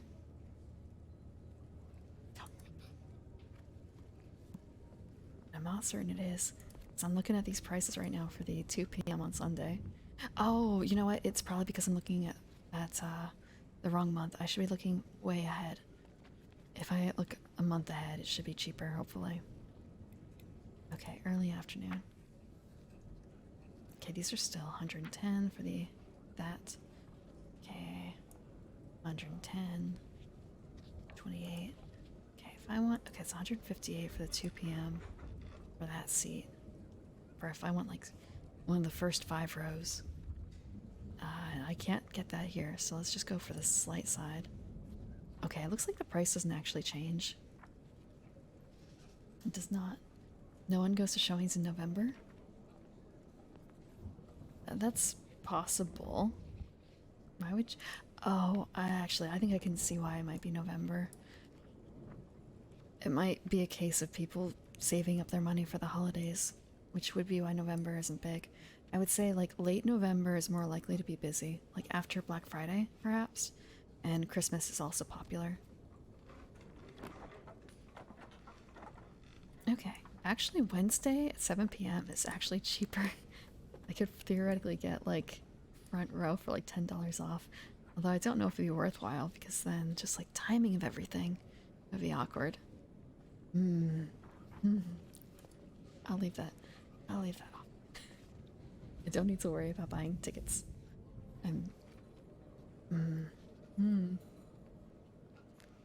What families? What families? The families that go to see things on weekends versus weekdays. I don't know what Sondheim is. What is Sondheim? Sondheim. What is Sondheim? Composer? Ah. I haven't heard. I mean, I've seen a few before, but not a huge amount. I would say I'd be limited to West Side Story and Sweeney Todd. I've heard of Something Funny Happened on the Way to the Forum, but I haven't listened to it. Oh, I see why you ask now. I see why you asked. Okay. I was actually just listening to, I think, the titular, or a song from this. No. Wait. What? Okay, never mind. It's just thinking. That's a bit strange, but I guess it's not unusual, I guess, for just thinking, Buffy the Vampire Slayer had a musical episode, right? And so did Scrubs and Psych and such. So I shouldn't be surprised that you would count an episode of a TV series as a musical. But no, I've only seen 2 of his pieces. Oh, he's been active for a very long time. Very long time. Is he still... Nope. Oh, he just died this past year. That's a shame. That's a shame. But he made it to 91, which is very impressive for a human. Oh, no, he's not. He died in November. Sorry. Sorry you had to hear. But it's possible that he has some posthumous works that could still be released. But no, I grew up on Andrew Lloyd Webber musicals instead. That was what I had listened to. That's what I had access to. So I can keep up with, say, Tell Me on a Sunday or Take That Look Off Your Face. Not that they're good songs, but the musicals themselves, I have no idea. And also because of what I listened to when I was younger, that introduction, I actually don't know the proper lyrics for part of Phantom of the Opera, the titular song, because I'm not used to listening to the original Broadway actor version of it. I'm used to listening to the one of the earlier picks that made it onto like a weird CD. Yeah, Andrew Lloyd Webber. I will not sing memory. I will not sing memory.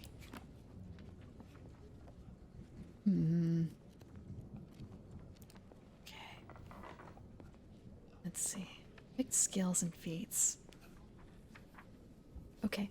This is a 6-step process: creating a character, generating a character. We talked about step 4. Step 5, buying equipment. Each new character begins the game with amounts of gold based on his class that can be spent on a wide range of equipment and gear, from chainmail armor to leather backpacks. This gear helps your character survive while adventuring. Generally speaking, you cannot use the starting money to buy magic items without the consent of your GM. Gold is very important. Also platinum. Step 6, finishing details. Finally, you need to determine all of the character's details, including his starting hit points, HP, armor class, AC, saving throws, initiative modifier, and attack values. All of these numbers are determined by the decisions made in previous steps. Aside from these, you need to decide on your character's name, alignment, and physical appearance. It is best to jot down a few personality traits as well to help you play your character during the game.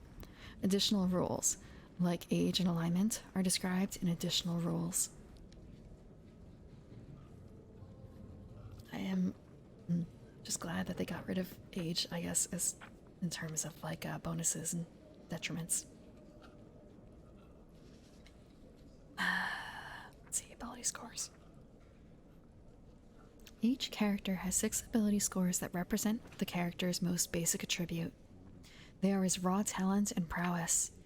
While a character rarely rolls an ability check using just an ability score, these scores, and the modifiers they create, affect nearly every aspect of a character's skills and abilities. Each ability score generally ranges from 3 to 18, although racial bonuses and penalties can alter this. An average ability score is 10. I'm really glad, actually, looking back, that I chose the stream name. Who reads the rules anyway? Because we are certainly not reading the rules. We are not really reading the rules. Generating ability scores. There are a number of different methods used to generate ability scores. Each of these methods gives a different level of flexibility and randomness to character generation. Racial modifiers. Adjustments made to your ability scores due to your character's race. See races, are applied after the scores are generated. Standard. Roll 4d6. Discard the lowest die result and add the remaining results together.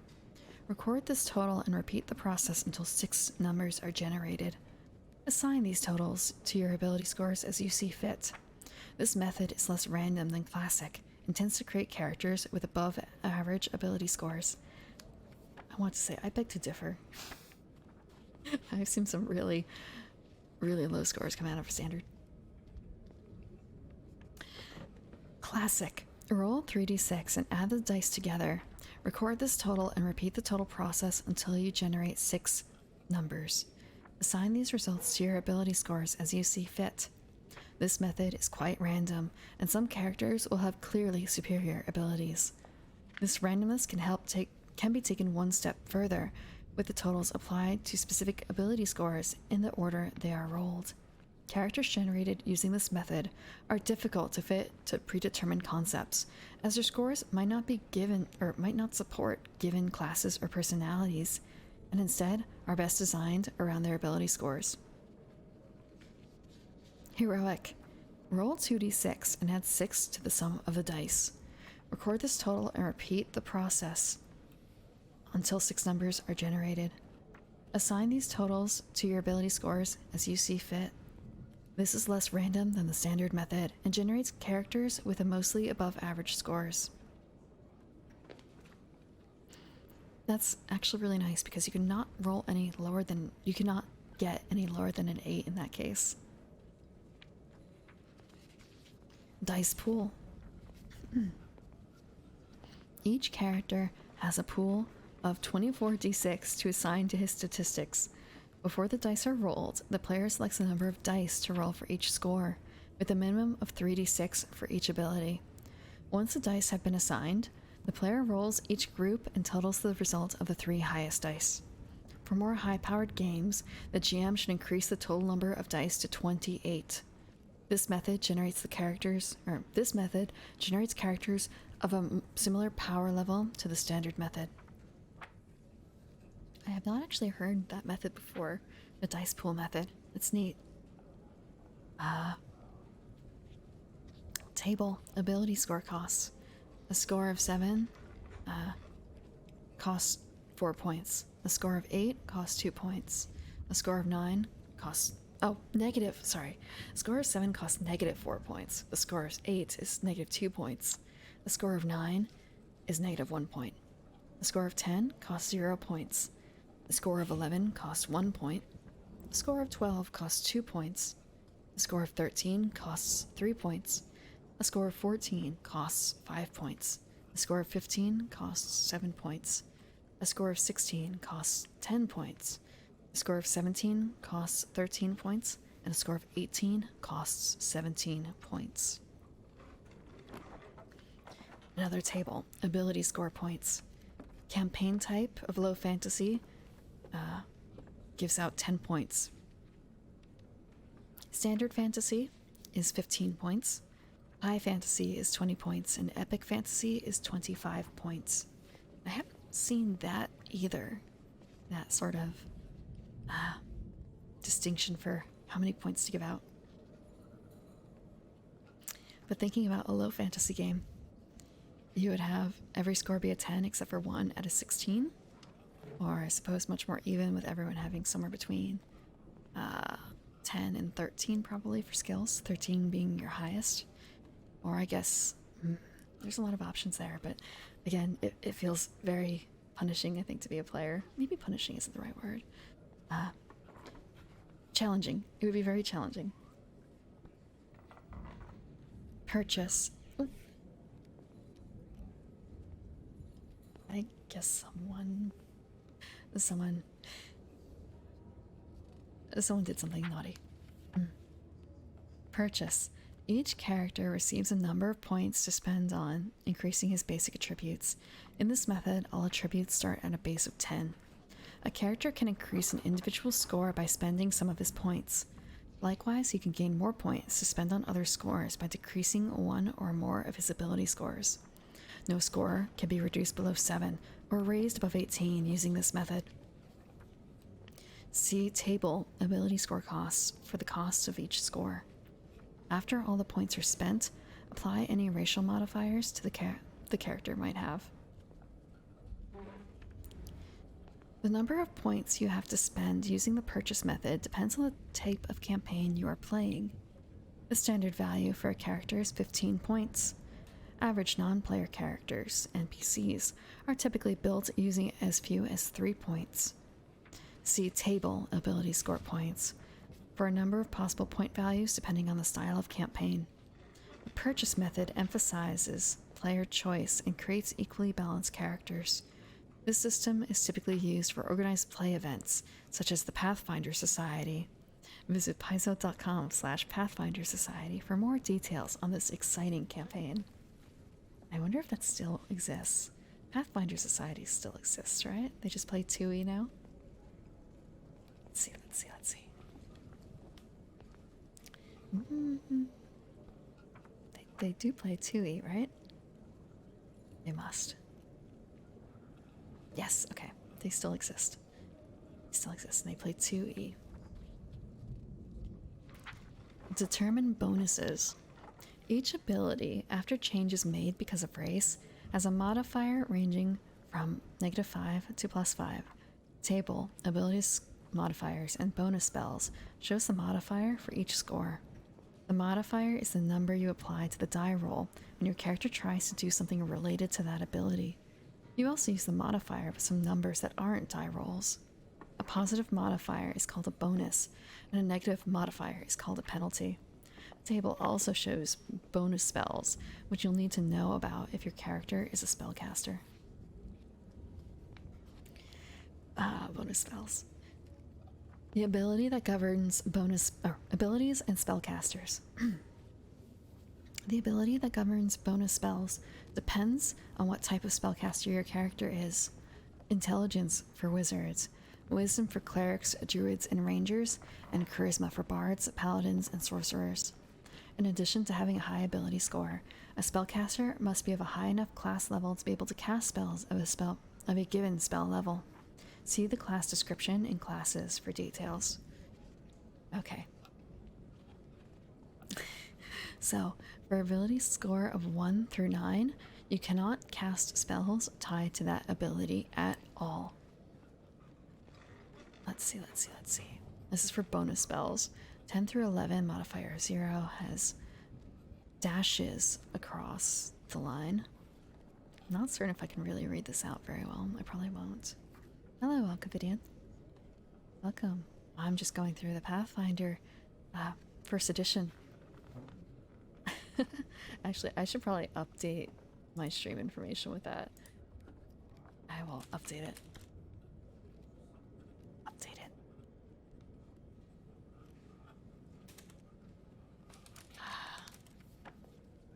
Okay, it is updated.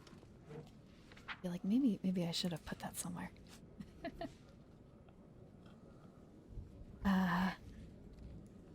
Since I'm back onto actually reading instead of talking about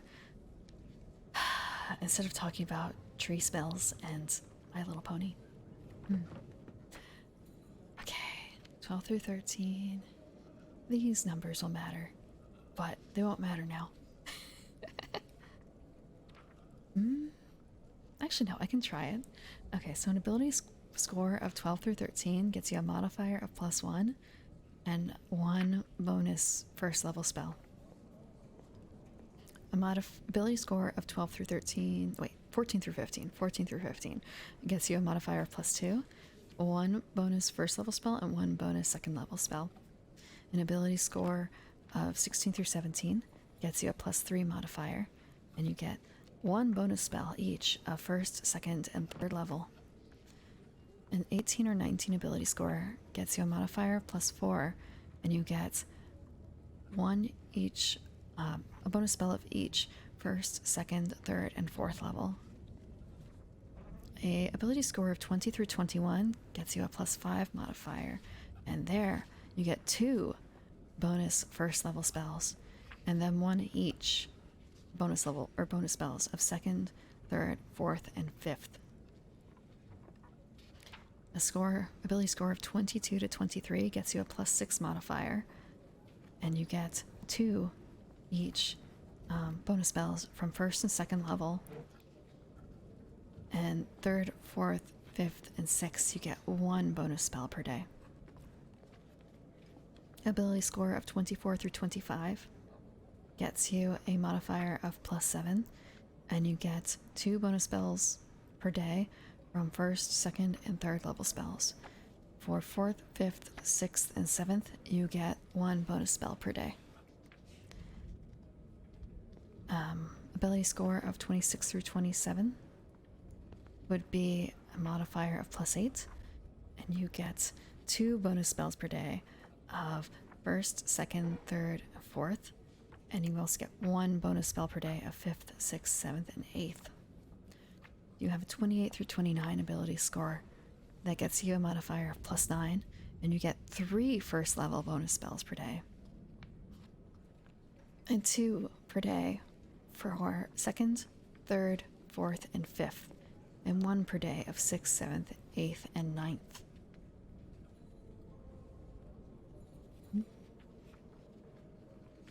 If you have an ability score of 30 through 31, you have a modifier of plus 10, and you get 3 bonus spells per day of 1st and 2nd level, and you get 2 bonus spells per day of 3rd, 4th, 5th, and 6th, and 1 per day of 7th, 8th, and 9th level spells.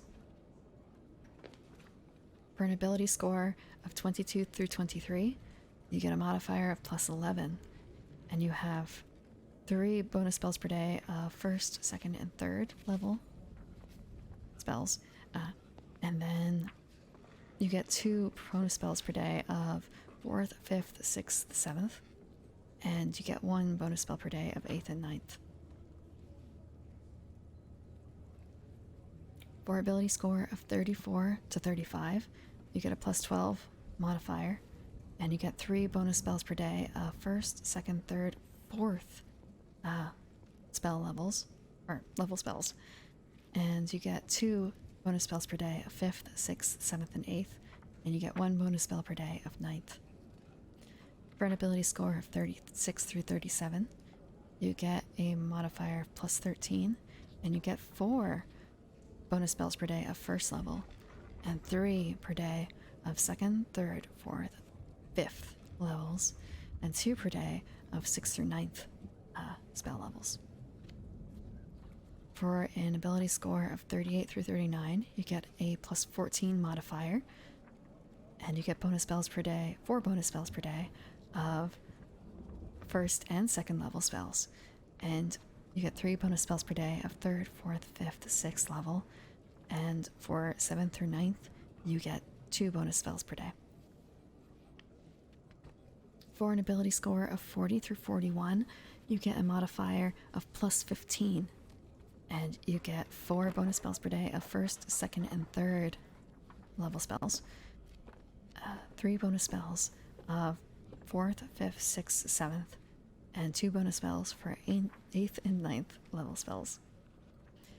For 42 through 43 ability score, you get a plus 16 modifier, and you get 4 bonus spells per day of 1st, 2nd, 3rd, and 4th level,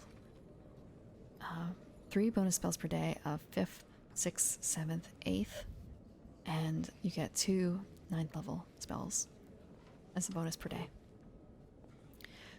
For ability score of 44 through 45, you get a modifier of plus 17, and you get 5 bonus spells per day of 1st level, and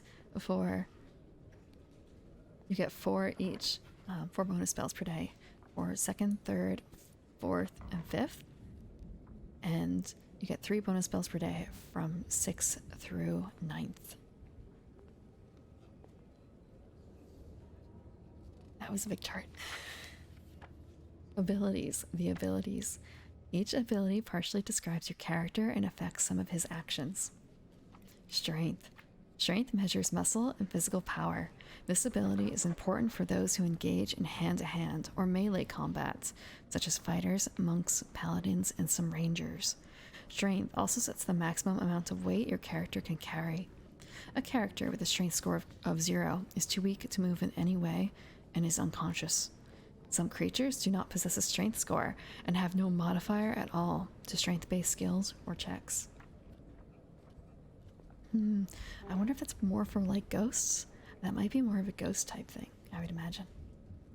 You apply your character's strength modifier to melee attack rolls, damage rolls when using a melee weapon or a thrown weapon, including a sling.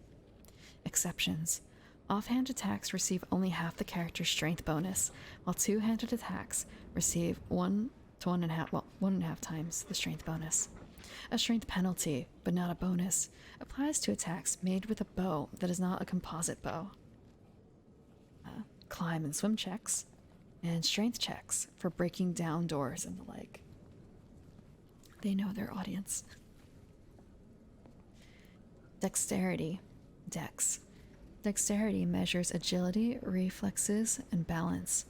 This ability is the most important one for rogues, but it's also useful for characters who wear light or medium armor or no armor at all.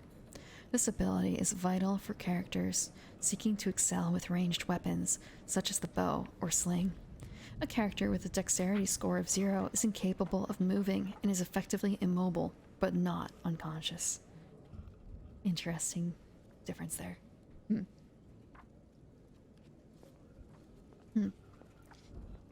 Actually, just thinking. Like, I guess a tree enemy could have a dex of 0.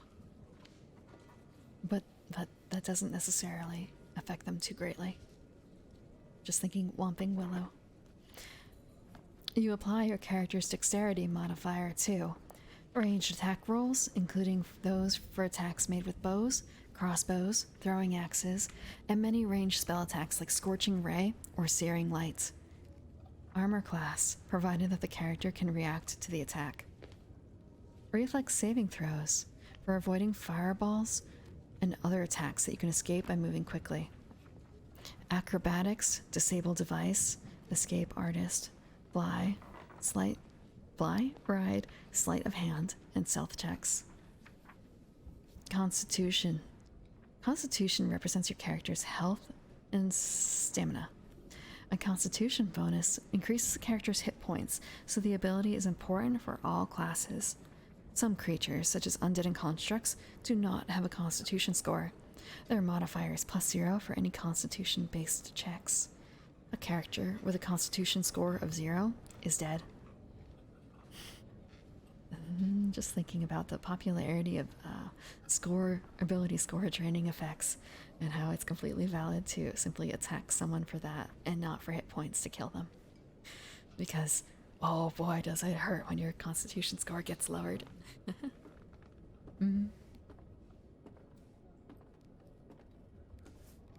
You apply your character's constitution modifier to each roll of a hit die, though a penalty can never drop a result below 1. That is, a character always gains at least 1 hit point each time he advances in level. Fortitude saving throws for resisting poison, disease, and similar threats. If a character's constitution score changes enough to alter his or her constitution modifier, the character's hit points also increase or decrease accordingly. But yes, that is the killer. Decreasing someone's hit points not through directly attacking their hit point value, but through their con, because you can just keep lowering their cap. And that is crippling, especially because I believe healing, if it's anything like 3.5 here, is going to be much slower than it is in 5e, where it's say, oh, you're all done, you're all clear, it's been 1 day, pat, off you go, back into danger right away. No, I remember actually wanting to take multiple days of rest if we could afford it here, or just kind of shambling on if we had no time.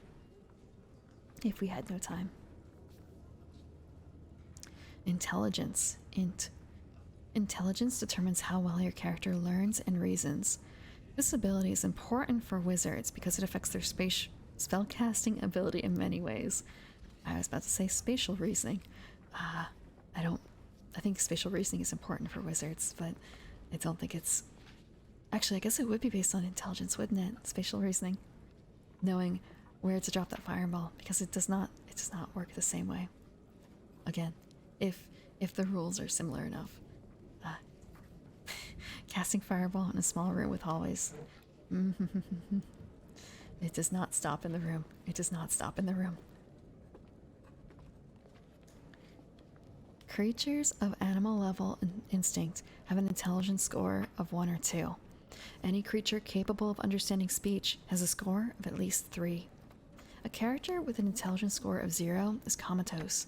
Some creatures do not possess an intelligence score. Their modifier is +0 for any intelligence-based skills or checks. What might have an intelligence score of 0 though?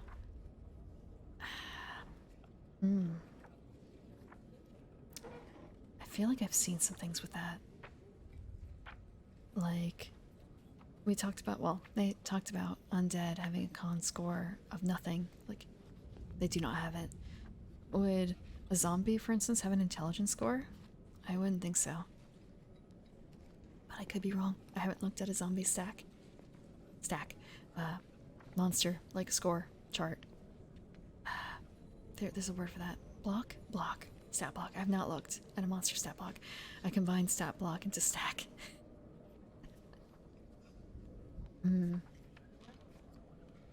You apply your character's intelligence modifier to the number of bonus languages your character knows at the start of the game.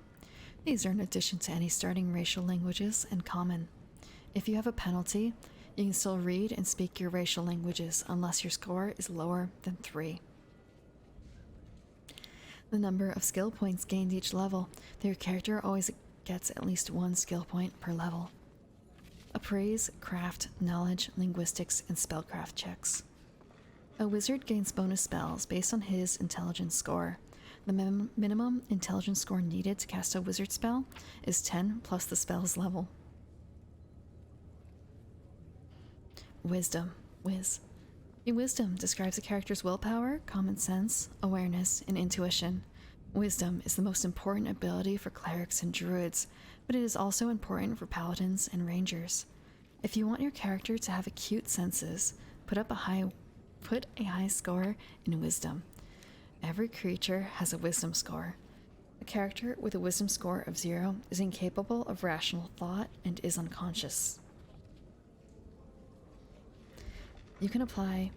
You apply your character's wisdom modifier to will saving throws for negating the effects of charm person and other spells. Heal, perception, profession, sense motive, and survival checks.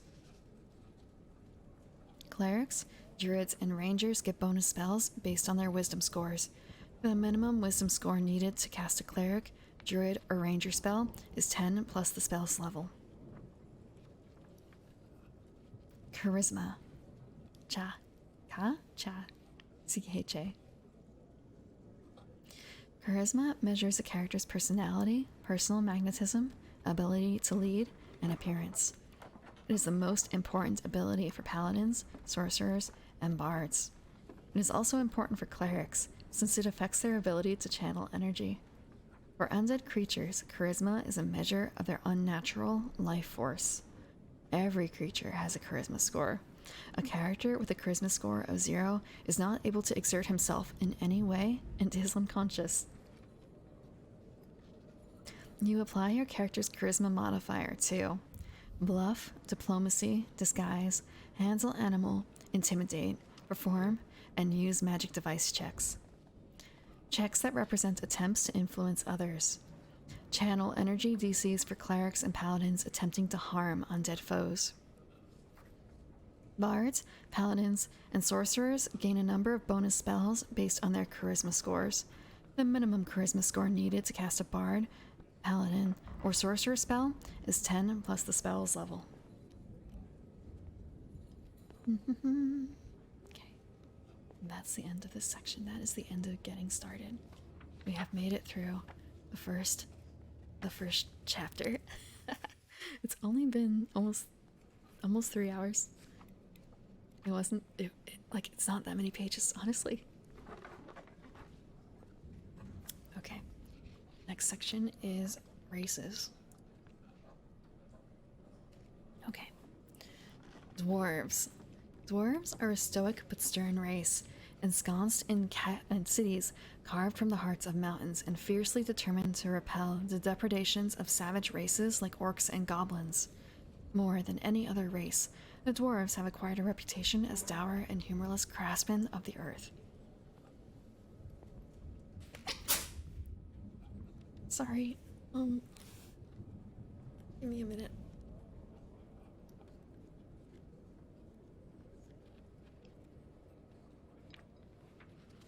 I tried to ASMR sneeze, it did not work. Like trying to make it a little quieter or something. It just hurts. It just hurts. Okay. It could be said that dwarven history shapes the dark disposition of many dwarves, for they reside in high mountains and dangerous realms below the earth, constantly at war with giants, goblins, and other such horrors. Giants? Okay, some giants are horrors, but you know. Not all giants. Physical description. Dwarves are a short and stocky race and stand about a foot shorter than most humans, with wide, compact bodies that account for their burly appearance. Male and female dwarves pride themselves on the length of their hair, and men often decorate their beards with a variety of clasps and intricate braids. A clean-shaven male dwarf is a sure sign of madness or worse. No one familiar with their race trusts a beardless dwarf.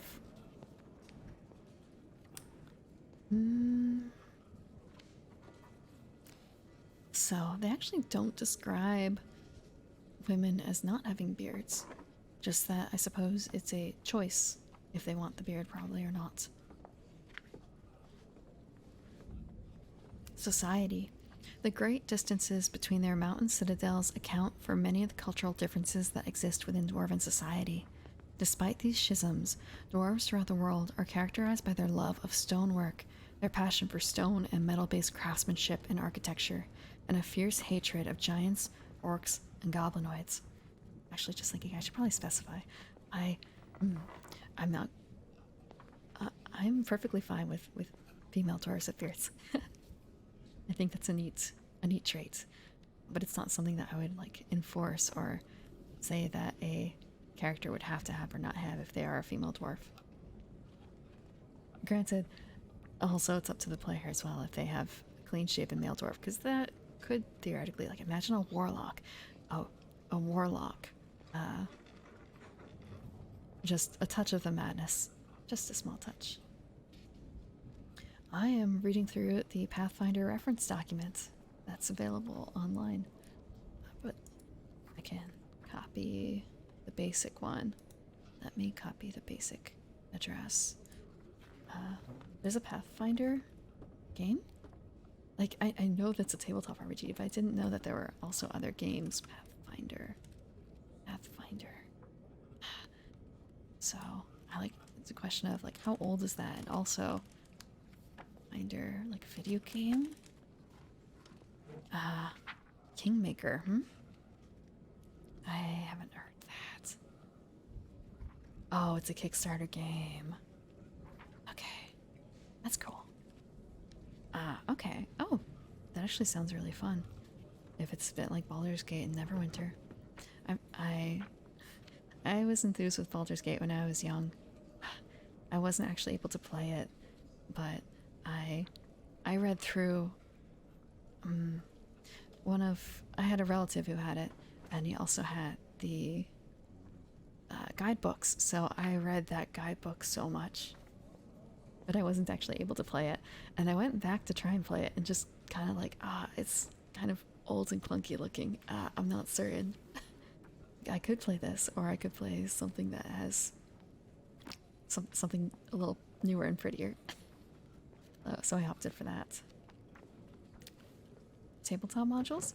So it's going through, like, it's a camp. I suppose I shouldn't say it's an actual campaign. Like, of course it would be a campaign. But there is it's based on an actual campaign. That's cool. I'll have to take a look. And it is available for Windows. That's good to hear. I do have a PlayStation 4. I actually... I have to check. I mean, I know I have a PlayStation 4. It's more so like it's been so long. It's kind of dusty. I never got a PlayStation 5. And I have a Switch as well. I don't have any sort of Xbox system, though. And I used to have a PlayStation 1, but I gave that up. New game to stream? Potentially.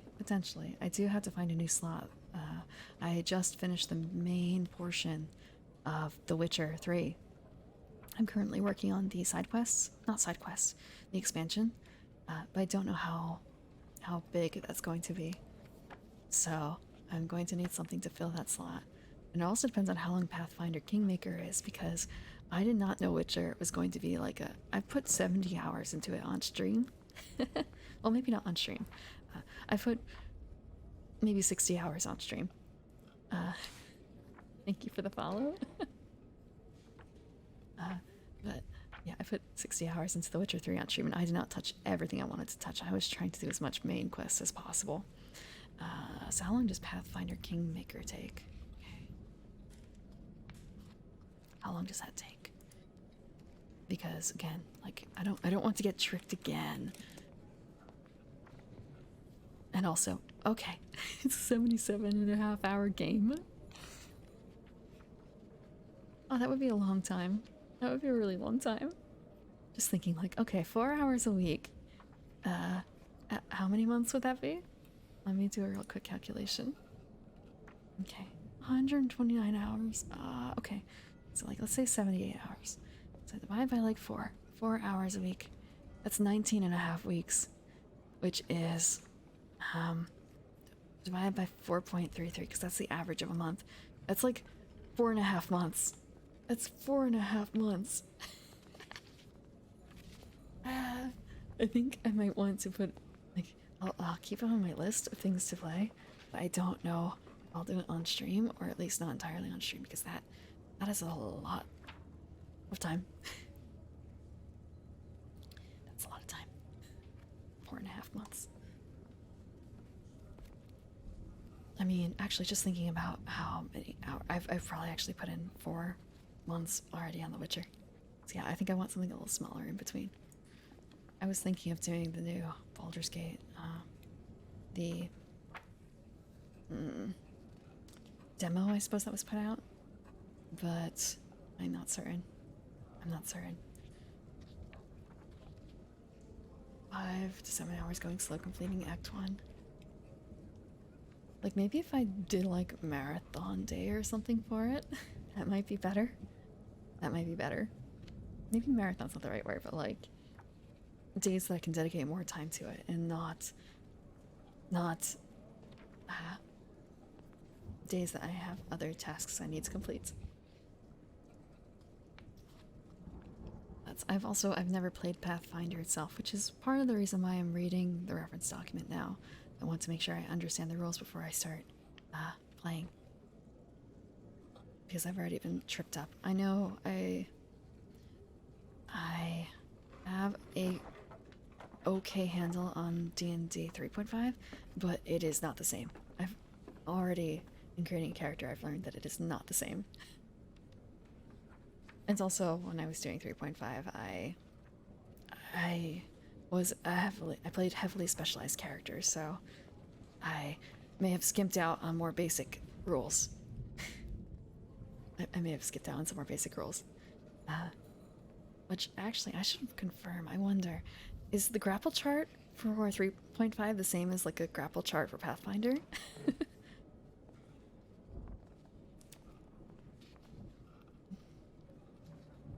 You mean fighter or monk?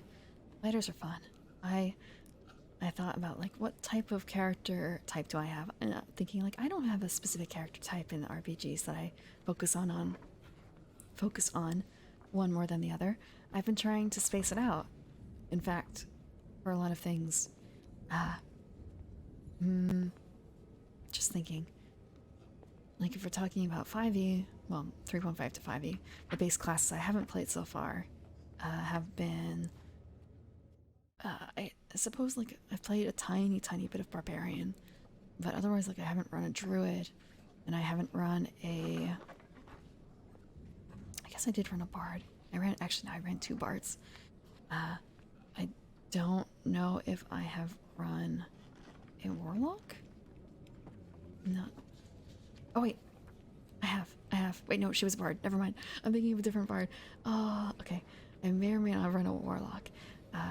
And thinking about other classes. Let me pop open the class guide here. It's similar. Okay. I have not run a sorcerer either. So, like, druid and sorcerer and, like, barbarian-ish. Oh, actually, no, I did play a barbarian in 3.5. It's just that I started as a prestige class with a bunch of funky stuff. So I was barbarian. Partial, multi-class. But then looking back at my last couple characters, I've run have all been grapplers. So, like, right now I guess I do have a type, and that is grappling ladies. As in a lady grappler, I should say, not someone who grapples women. Although, like, I'm not going to discriminate. Everyone's going to get grappled. Actually, I haven't grappled too many women in the games. It's mostly been guys, now that I think about it. Oops. It's not my fault. It's not my fault. That just happened to be the way it went. But yeah, I did a grappler in 3.5. I'm doing a grappler in Scion. I did 2 grapplers in 5e. Yeah, monks for grappling. Monks and fighters for grappling.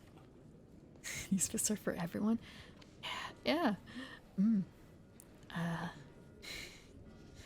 think there was another system I put a grappler into as well, but I can't quite remember. And I mean, it's not just limited to fists. For instance, well, one of them, I guess more like body checking.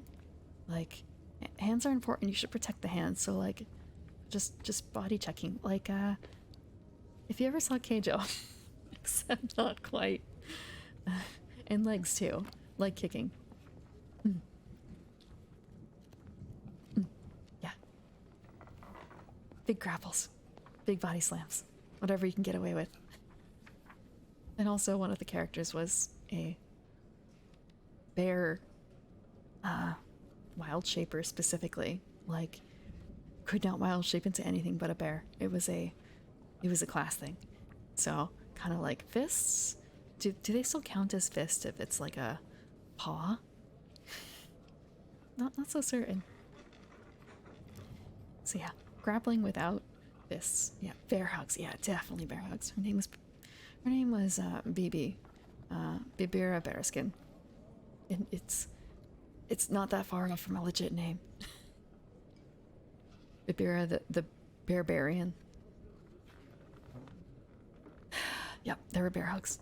Especially because that was one of the special, I think she was an unarmed sword sage. The TM allowed me to make the unarmed sword sage a little less shit from like what stock came with it. A very common house rule for it. So, I actually did have like a crushing grip type ability as long as I was in contact with the ground, I think it was. So yes, there were hugely damaging bear hugs involved. It was fun. But it's really hard to play with the 3.5 races sometimes.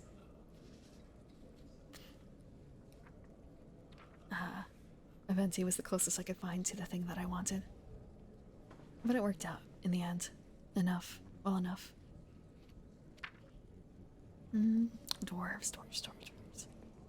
Dwarf. Relations.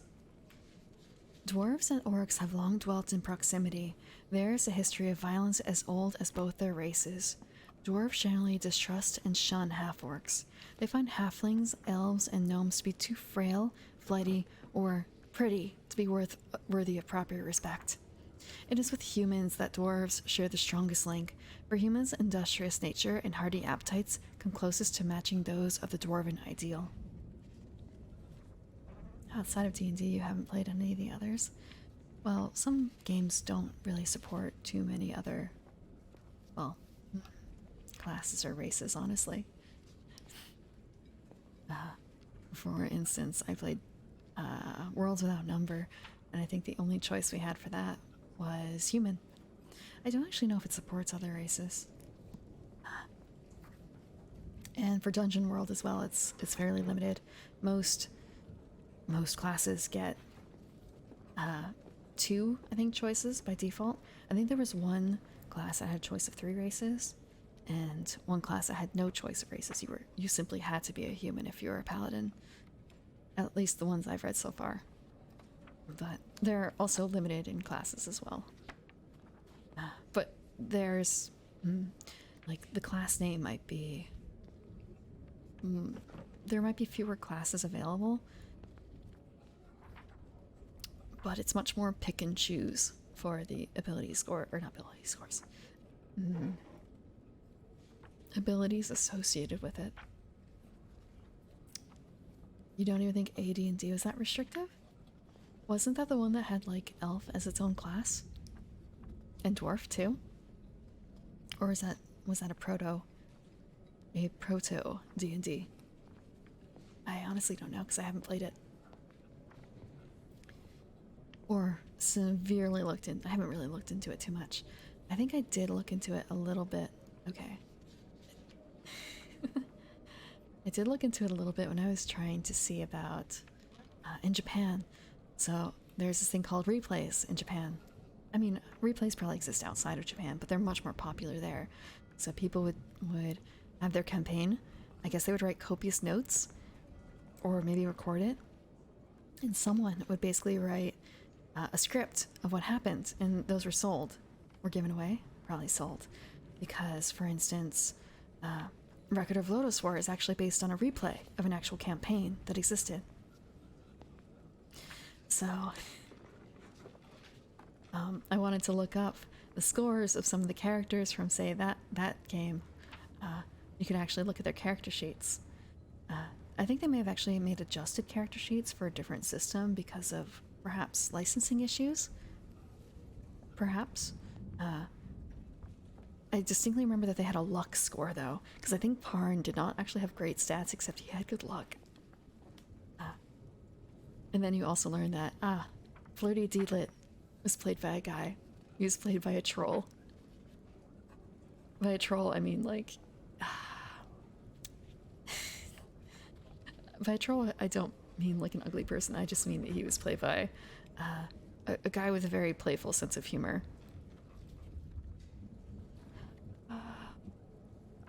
And I think... I don't think that was the only famous replay, though. And sometimes they do novelize the replays, too. But, I mean, that has also happened in the West, hasn't it?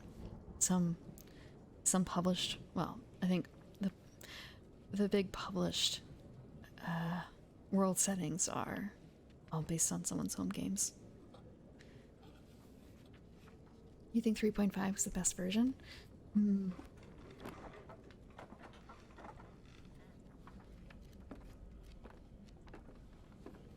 It was something. There are some things that I think definitely needed revision. That definitely needed revision. But it is fun. But I just want to play a variety of games. Thank you for the follow, Pocket Plays. I just want to play a variety of games now. I have played I shouldn't say a lot of D&D 5e, but I've played a lot. I played multiple campaigns of 5e.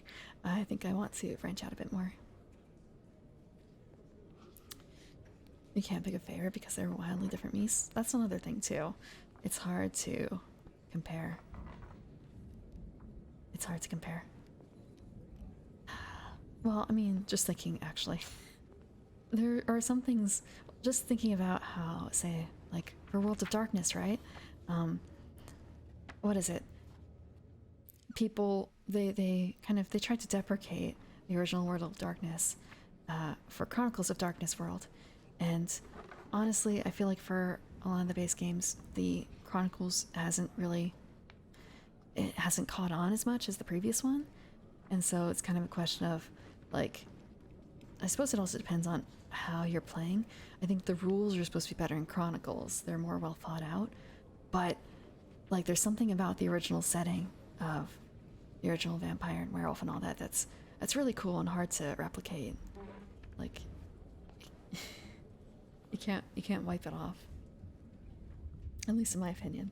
But then again, old World of Darkness is my first World of Darkness, so maybe I just have a predisposition to that. And the same with some other things. But yeah, there are definitely some major rule oversights that wish could be patched. But I guess that's what errata is for, right? Or that's hopefully what errata is for. Fixing things.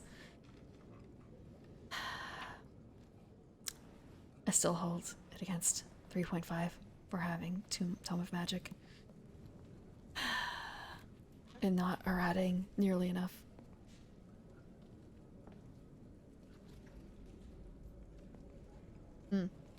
shrine levels are ridiculous and in some of the older White Wolf games. Huge inequalities, but I guess the same could be said of a lot of games like that. Mm. Mm. It can take a while. It also takes finding a group that is willing to play those other games, because it's not... Okay, I should preface this. Most RPGs are not a solo endeavor. There are RPGs that are made to be played alone, one-player games. And there are also some games that are meant to be GM-less, or so they say. But I think I'm much more interested in playing shorter games, like one shots, or something akin to that. So, for instance, like I started a Scion game. I started playing in a Scion game back in June. We've missed a number of sessions, so we still haven't finished. But I think we've had like maybe 4 or 5 sessions, and it's probably coming up to a close soon. Like it's a good length. I don't mind playing longer games if it's with people I know and like playing with. I just don't want to delve into a longer campaign if I don't know the other players and our playing style. So I'm a bit shy when it comes to longer form games. I'd much rather do one and done for testing the waters.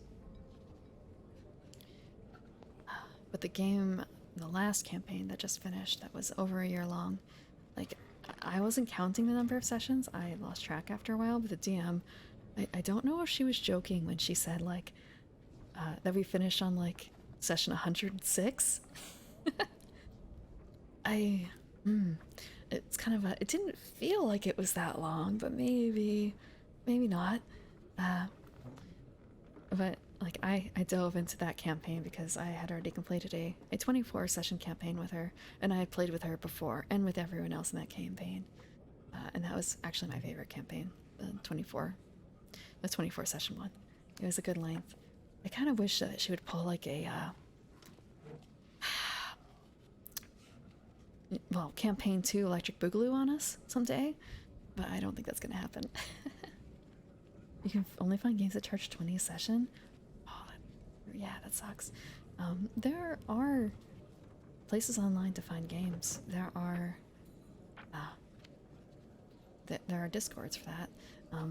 Actually, even if you play Final Fantasy XIV, which I kind of doubt, there was on the Ether data center, there is actually a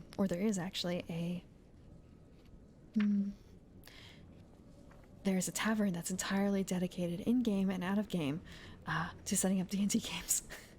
Although I think they would play other games too, but the main theme is D&D simply because it is a fantasy-themed tavern in-game. Like that's the interior decorating style. So it's all up to what the DMs will run, but I don't think any of them charge. I don't even think that they... I don't think that they even charge like in-game currency. And by in-game currency, I mean, oh yeah, I can tell you what the name of that place is. I can, if they're still open. It's called Homebrew. Homebrew is, let's see. Homebrew is a venue. It's an 18+ establishment, mostly because they're actually doing things over text off screen. It's not one of those RP venues in 14. Multiple campaigns. They have an information channel.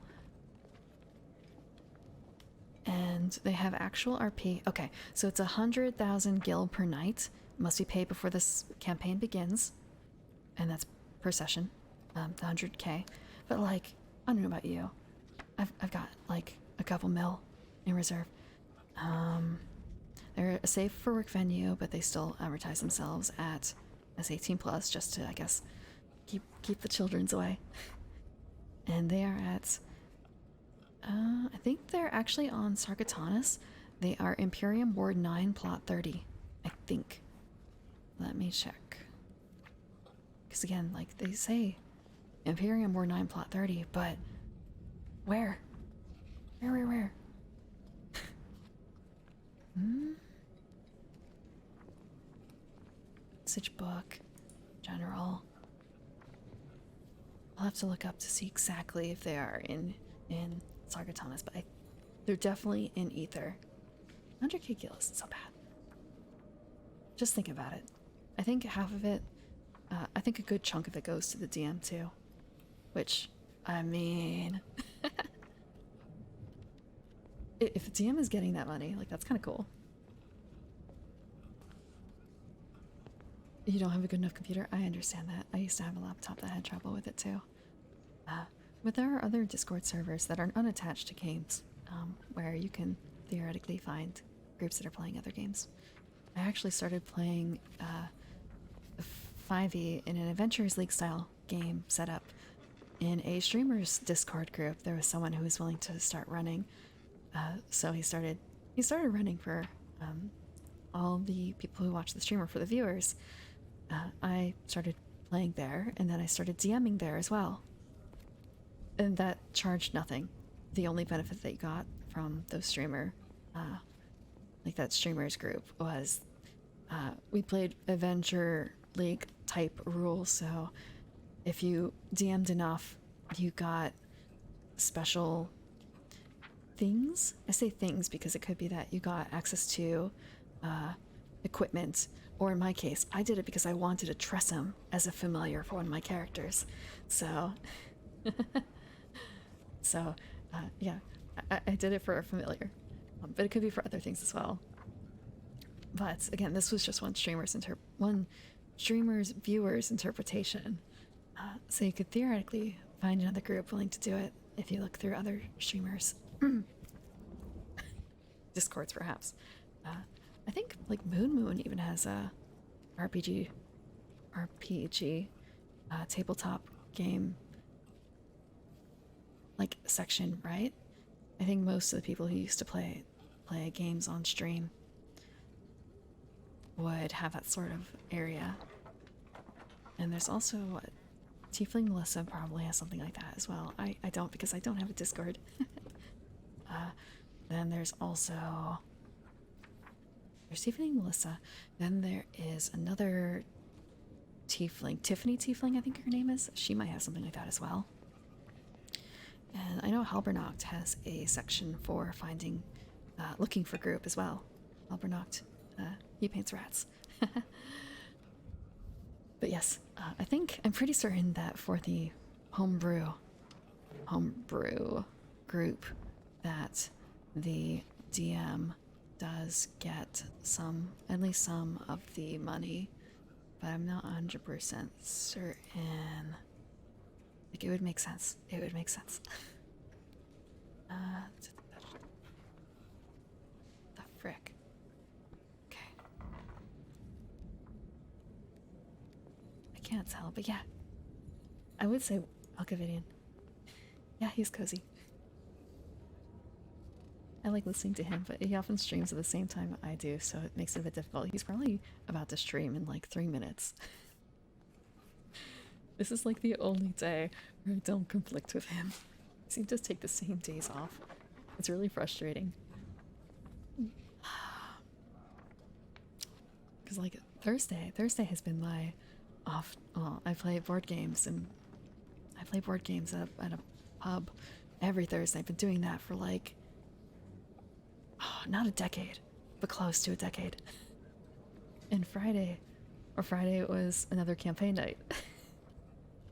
And Monday was for other reasons that I would take off. And Saturday was a campaign, but that was much more short term. So it just feels like, schedule. Sunday is like the only day. Sunday was the only day.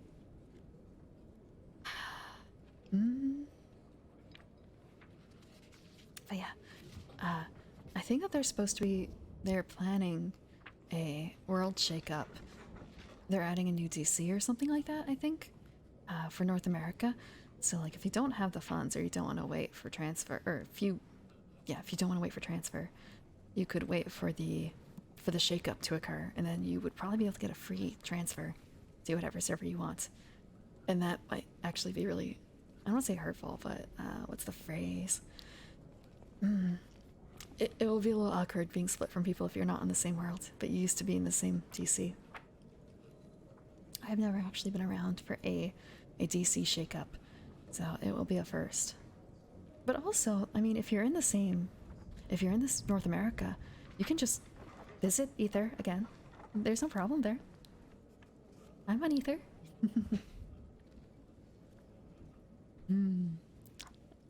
Well, not everyone I know. A good chunk of people I know are in Ether. I know a few people in Primal too, and I have an alt there, but I've barely started Heaven's Word there, and that was mostly just to see my friends. And now they can visit me on my main, so everything's perfect. And I've never actually been to Crystal. I've wanted to visit Crystal. You know, the fabled RP lands, but I haven't actually done that yet since the DC travel has been instigated. But DC travel is very quick. I had a friend who visited and he thought it was going to take a while because last time I did it, it was like 20 minutes. But this time it only took him like 20 seconds to get there and back.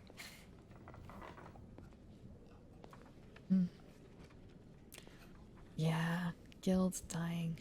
My guild is limping on, but then again, there were only like 3 of us as a core.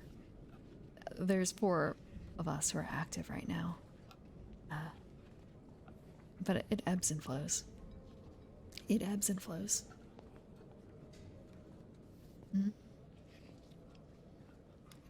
I'm going to get through dwarves. I'm going to get through dwarves. It's the last thing I do. Worm Rest? I've never actually played WoW aside from up to level 10, but I think that was the cap at the trial. So I don't know a whole lot of the history of WoW. Worm Rest. Accord. You say infamous Moonguard. I don't know. Explain to me this Moonguard. Is it the Bomblong of WoW? Is it the Bomblong?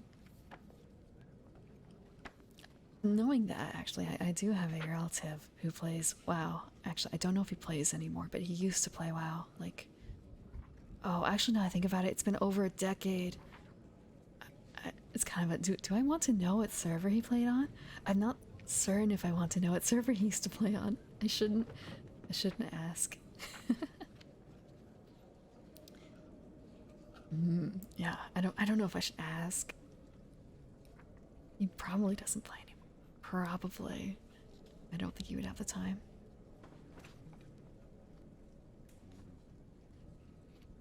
I'm kind of glad I never got into WoW. Like, I'm kind of sad that I missed it, but at the same time, it probably would have been a bad idea.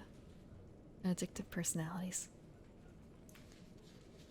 Also, well, I was just kind of thinking, the monthly money payment, and thinking, oh, but wait, I'm already doing that with 14. It obviously wouldn't be that big of a deal.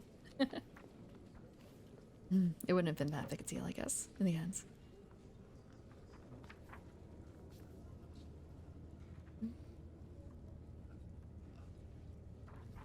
Alignment and religion of dwarves. Dwarves are driven by honor and tradition, and while they are often satirized as standoffish, they have a strong sense of friendship and justice, and those who win their trust understand that while they work hard, they play even harder, especially when good ale is involved. Most dwarves are lawful good. Adventurers. Although dwarven adventurers are rare compared to humans, they can be found in most regions of the world. Dwarves often leave the confines of their redoubts to seek glory for their clans, to find wealth with which to enrich their fortress homes of their birth, or to reclaim fallen dwarven citadels from racial enemies. Dwarven warfare is often characterized by tunnel fighting and melee combat, and as such, most dwarves tend towards classes such as fighters and barbarians. Just thinking, is there a tunnel fighter option? I still remember the UA coming out. Friday.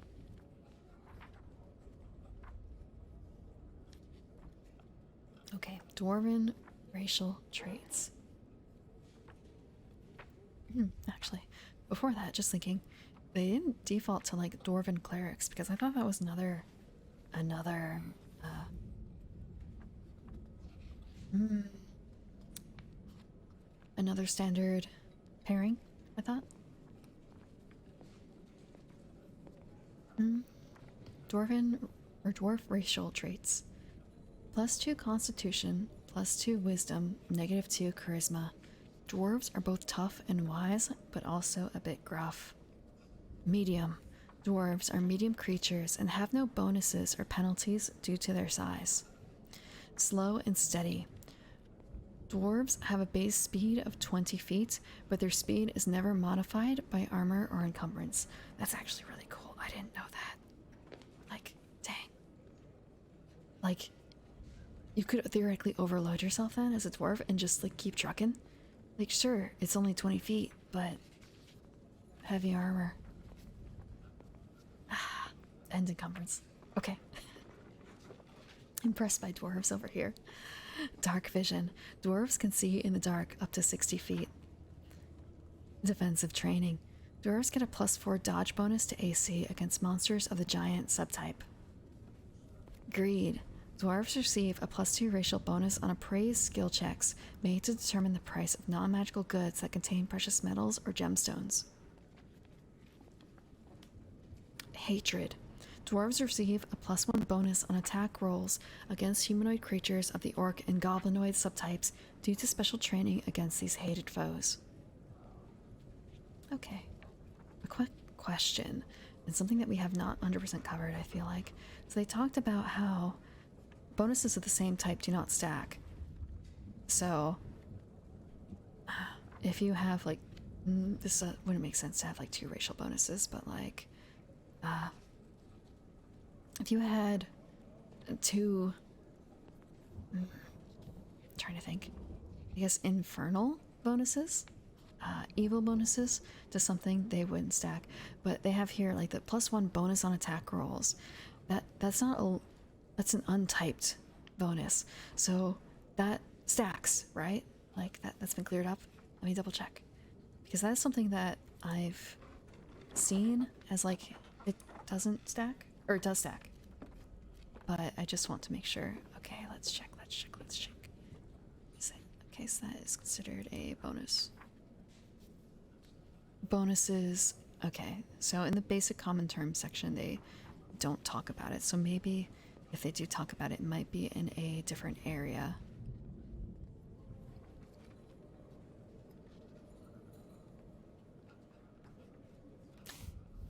Actually, that would make dwarves great couriers then. Courier is not the right word. Maybe like hireling or something? Someone to carry your stuff. There's a word. Porter. A porter. Dwarven porters. Dwarter. Dwarter OP. Slow and steady wins the race.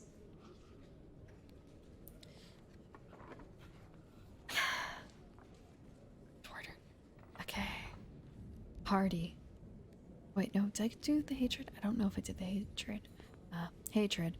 Dwarves receive a +1 bonus on attack rolls against humanoid creatures of the orc and goblin subtypes due to special training against these hated foes. Hardy. Dwarves receive a +2 racial bonus on saving throws against poison, spells, and spell-like abilities. Stability. Dwarves receive a +4 racial bonus to their combat maneuver defense when resisting a bull rush or trip attempt while standing on the ground. Stone cunning. Dwarves receive a +2 bonus on perception checks to potentially notice unusual stonework, such as traps or hidden doors located in stone walls or floors. They receive a check to notice such features whenever they pass within 10 feet of them, whether or not they are actively looking. Weapon familiarity. Dwarves are proficient with battle axes, heavy picks, and warhammers, and treat any weapon with the word dwarven in its name as a martial weapon. So, oh, because there are dwarven battle axes, right? That might be separate. Dwarven warhammer. Is there such a thing as like a dwarven longsword? I wonder. Dwarven bastard sword? Languages. Dwarves begin play speaking Common and Dwarven. Dwarves with high intelligence scores can choose from the following: Giant, Gnome, Goblin, Orc, Terran, and Undercommon.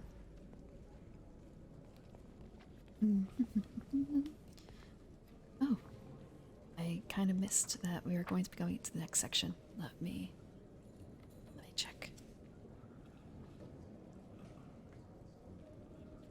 Okay. Elves. The long-lived elves are children of the natural world, similar in many superficial ways to fey creatures, yet different as well.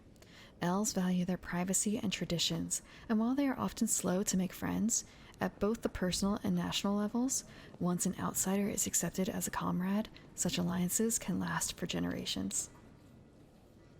Elves have a curious attachment to their surroundings, perhaps as a result of their incredibly long lifespans or some deeper, more mystical reason. Elves who dwell in a region for long find themselves physically adapting to match their surroundings, most noticeably taking on coloration reflecting the local environment. Those elves that spend their lives amongst the short-lived races, on the other hand, often develop a skewed perception of mortality and become morose, the result of watching wave after wave of companions age and die before their eyes. Physical description. Although generally taller than humans, elves possess a fragile, graceful physique that is accentuated by their long, pointed ears. Their eyes are wide and almond-shaped and filled with large, vibrantly colored pupils. While elven clothing often plays off the beauty of the natural world, those elves that live in cities tend to protect themselves in the latest fashion. Let's see. Society. Many elves feel a bond with nature and strive to live in harmony with the natural world. Most, however, find manipulating earth and stone to be distasteful, and prefer instead to indulge in the finer arts, with their inborn patience making them particularly suited to wizardry. Relations. Elves are prone to dismissing other races, writing them off as rash and impulsive, yet they are excellent judges of character. An elf might not want a dwarf neighbor, but would be the first to acknowledge that dwarf skill at smithing. They regard gnomes as strange and sometimes dangerous curiosities, and halflings with a measure of pity, for these small folk seem to the elves to be adrift without a traditional home. Elves are fascinated with humans, as evidenced by the number of half-elves in the world, even if they usually disown such offspring. They regard half-orcs with distrust and suspicion. Alignment and religion. Elves are emotional and capricious, yet value kindness and beauty. Most elves are chaotic good. I want to say, like, emotional and capricious they are, and yet rash, writing off other races as rash and impulsive. It feels like a bit of self-hatred there, seeing the facets of themselves they dislike in other races. Adventurers. Many elves embark on adventures out of a desire to explore the world, leaving their secluded forest realms to reclaim forgotten elven magic or search out lost kingdoms established millennia ago by their forefathers. For those raised among humans, the ephemeral and unfettered life of an adventurer holds natural appeal.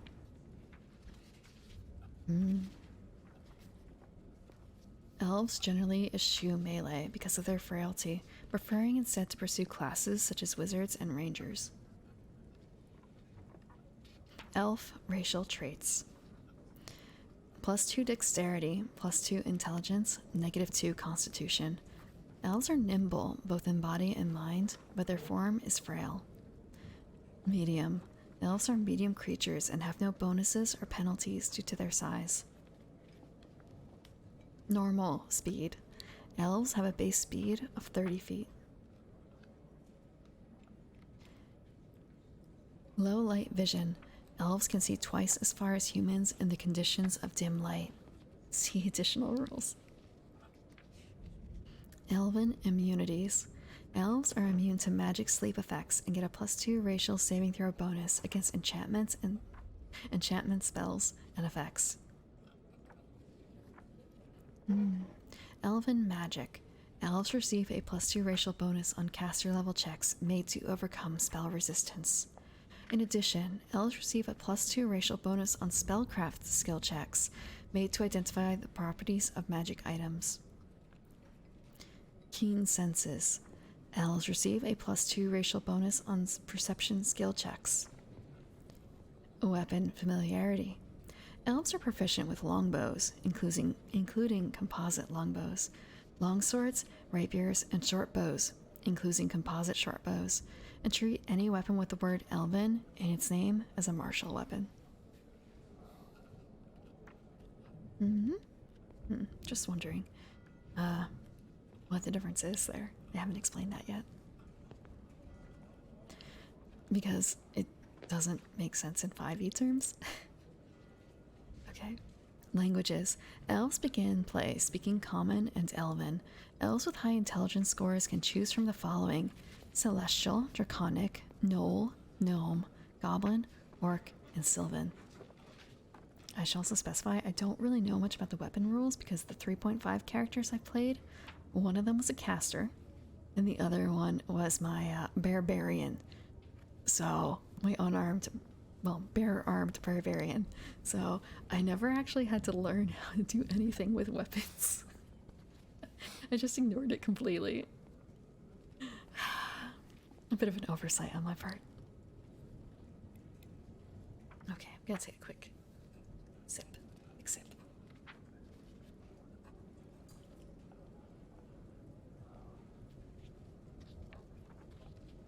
Gnomes. Gnomes trace their lineage back to the mysterious realms of the Fae, a place where colors are brighter, the wildlands wilder, and emotions more primal. Unknown forces drove the ancient gnomes from that realm long ago, forcing them to seek refuge in this world. Despite this, the gnomes have never completely abandoned their Fae roots or adapted to mortal culture. As a result, gnomes are widely regarded by other races as alien and strange. Physical description. Gnomes are one of the smallest of the common races, generally standing just over 3 feet in height. Their hair tends towards vibrant colors such as the fiery orange of autumn leaves, the verdant green of forests at springtime, or the deep reds and purples of wildflowers in bloom. Similarly, their flesh tones range from earthy browns to floral pinks, frequently with little regard for heredity. Gnomes possess highly mutable facial characteristics, and many have overly large mouths and eyes, an effect which can be both disturbing and stunning depending on the individual. Society. Unlike most races, gnomes generally do not organize themselves within classical societal structures. Whimsical creatures at heart, they typically travel alone or with temporary companions, ever seeking new and more exciting experiences. They rarely form enduring relationships among themselves or with members of other races, instead pursuing crafts, professions, or collections with a passion that borders on zealotry. Male gnomes have a strange fondness for unusual hats and headgear, while females often proudly wear elaborate and eccentric hairstyles. You love your hair the green of spring? It's pretty good until you have to stand in front of a green screen. Then it's a bit annoying, but I wouldn't have it any other way. And I've seen what humans have to do to get green hair. Though I've seen some that have green tinted hair, like very, very light hair that's been tinted just a bit of green. Something about chlorine in pools, so I've heard. So that's, if you want like a very pale green, it's not quite the green of spring. But otherwise, I've heard it takes quite a bit of upkeep to keep a solid green hair for a human. Dyes tend to wash out a bit strangely when it's green. I think it might also be a clash of skin tone too. It works fine for me. I have green skin, but for others, they might need to find the correct shades, hues. Like there's a certain warmth and coolness associated with colors, right? And so someone might work well with a more bluish green than a yellowish green. You also have to pick from that. I think most people hear about it more so in terms of, most women would hear about it in terms of lipstick colors, though. there are sometimes reds that work and reds that do not. Just have to find the right hue. Dim green. So like a dark dim green or like a light dim green. I've known humans who've tried to dye their hair. Well, some of them who've dyed their hair blue and it became green eventually. And then some that dyed it green and it changed to a strange color.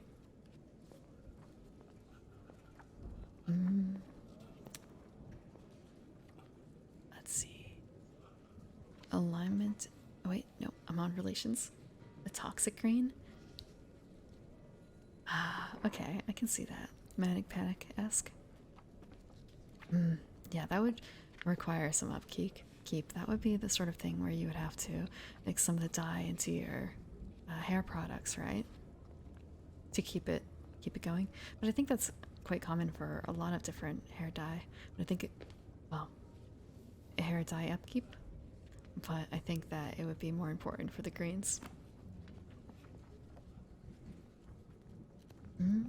Relations. Gnomes have difficulty interacting with the other races on both emotional and physical levels. Gnome humor is hard to translate and often comes across as malicious or senseless to the other races, while gnomes in turn tend to think of the taller races as dull and lumbering giants. They get along well with halflings and humans, but are overly fond of playing jokes on dwarves and half-orcs, whom most gnomes feel the need to lighten up. They respect elves, but often grow frustrated with the comparatively slow pace at which members of the long-lived race make decisions. To the gnomes, action is always better than inaction, and many gnomes carry several highly involved projects with them at all times to keep themselves entertained during rest periods. Alignment and religion. Although gnomes are impulsive tricksters, with sometimes inscrutable motives and equally confusing methods, their hearts are generally in the right place. They are prone to powerful fits of emotion and find themselves most at peace within the natural world. Adventurers. Gnomes' propensity for wanderlust makes them natural adventurers. They often become wanderers to experience new aspects of life, for nothing is as novel as the uncounted dangers facing adventurers. Gnomes make up for their weakness with a proclivity for sorcery or bardic music.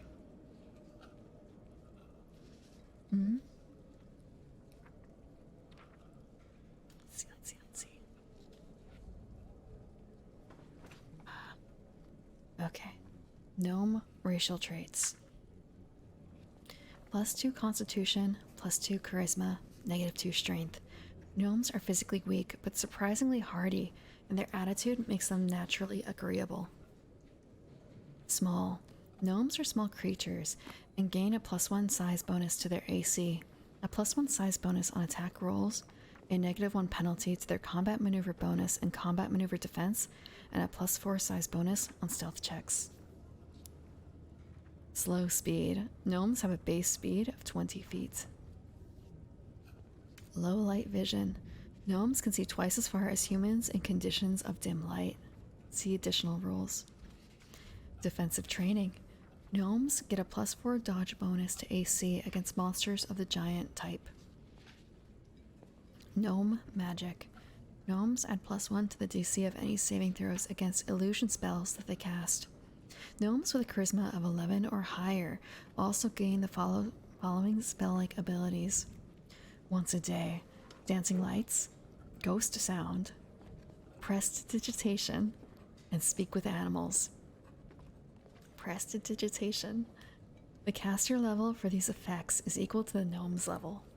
The DC for these spells is equal to 10 plus the spell's level plus the gnome's charisma modifier. I think you've talked about that gnome ranger before.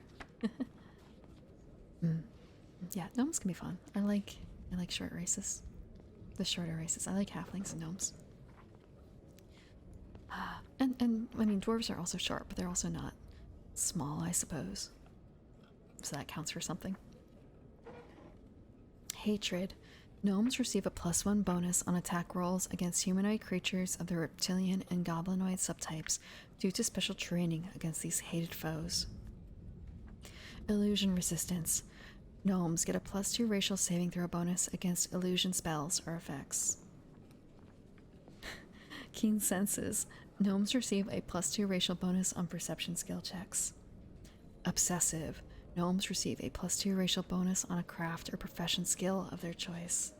Thank you. Dwarves are the big short race. Thank you for the follow, baby penguin king. Thank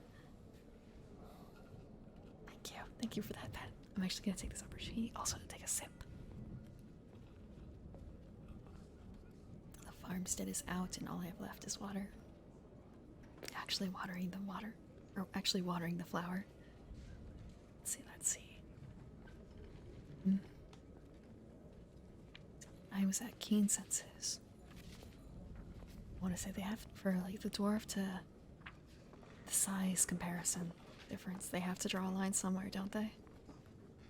They have to draw a line somewhere. Whether it's weight or height. Actually, thinking. Do they draw the line at weight more so than height? Because of the whole dwarf thing?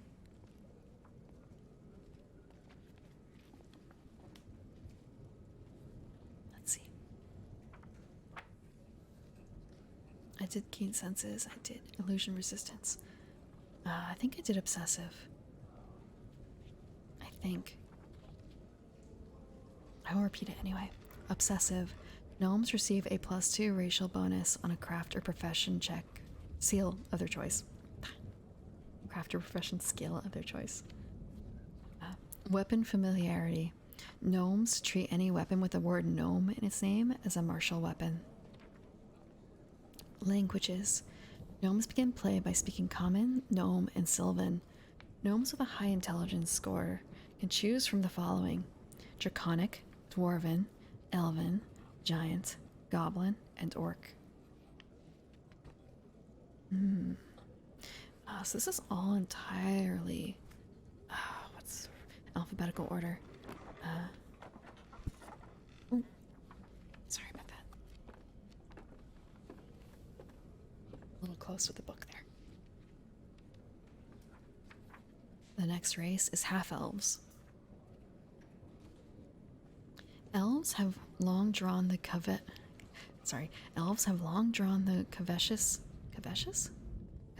gaze of other races. Their generous lifespans, magical affinity, and inherent grace each contribute to the admiration or bitter envy of their neighbors.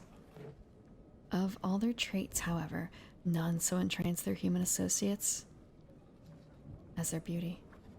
Since the two races first came into contact with each other, the humans have held up elves as models of physical perfection, seeing in the fair folk idealized versions of themselves.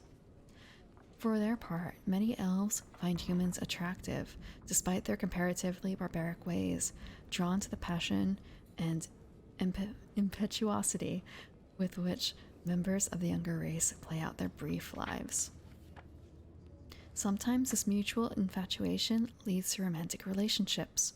Though usually short-lived, even by human standards, these trysts commonly lead to the birth of half-elves, a race descended of two cultures, yet inheritor of neither. Half-elves can breed with one another, but even these pure-blood half-elves tend to be viewed as bastards by humans and elves alike. Physical description. Half-elves stand taller than humans but shorter than elves.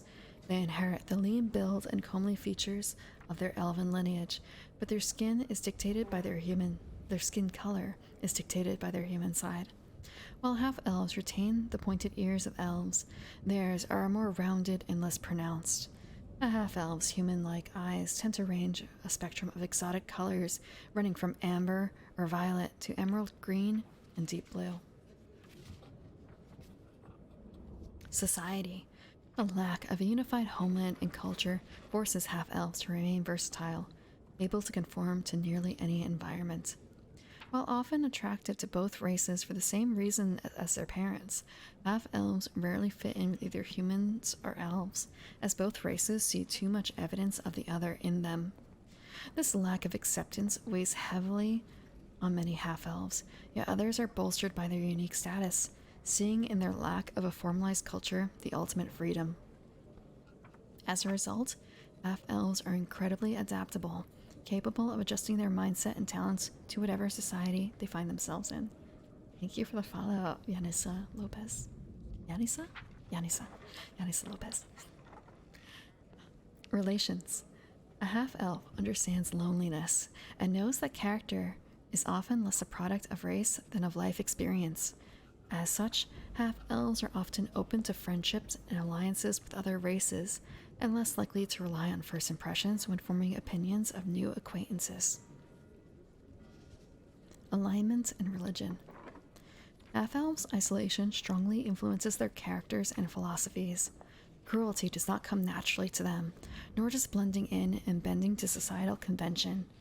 As a result, most half-elves are chaotic good.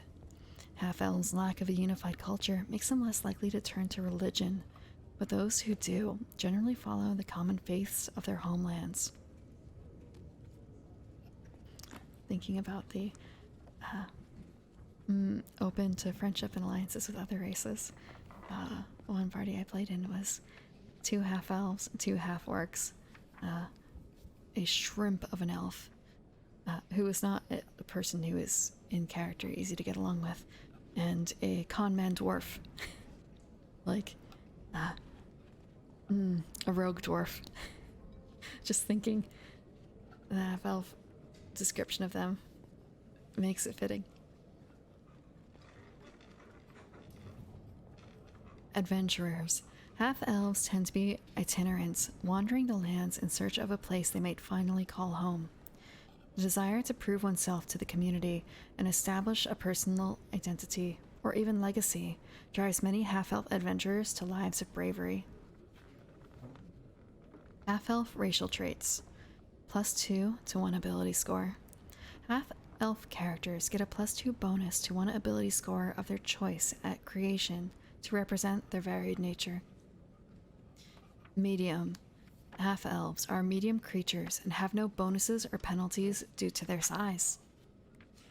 Normal speed. Half-elves have a base speed of 30. Low light vision. Half-elves can see twice as far as humans in conditions of dim light. See additional rules. Adaptability. Half-elves receive a skill focus as a bonus feat at first level. Elf blood. Half-elves count as both elves and humans for any effect related to race. Elven immunities. Half-elves are immune to magic sleep effects and get a +2 racial saving throw bonus against enchantment spells and effects. Keen senses. Half-elves receive a +2 racial bonus on perception skill checks. Multi-talented. Half-elves choose 2 favored classes at first level and gain +1 hit point or +1 skill point whenever they take a level in either one of those classes.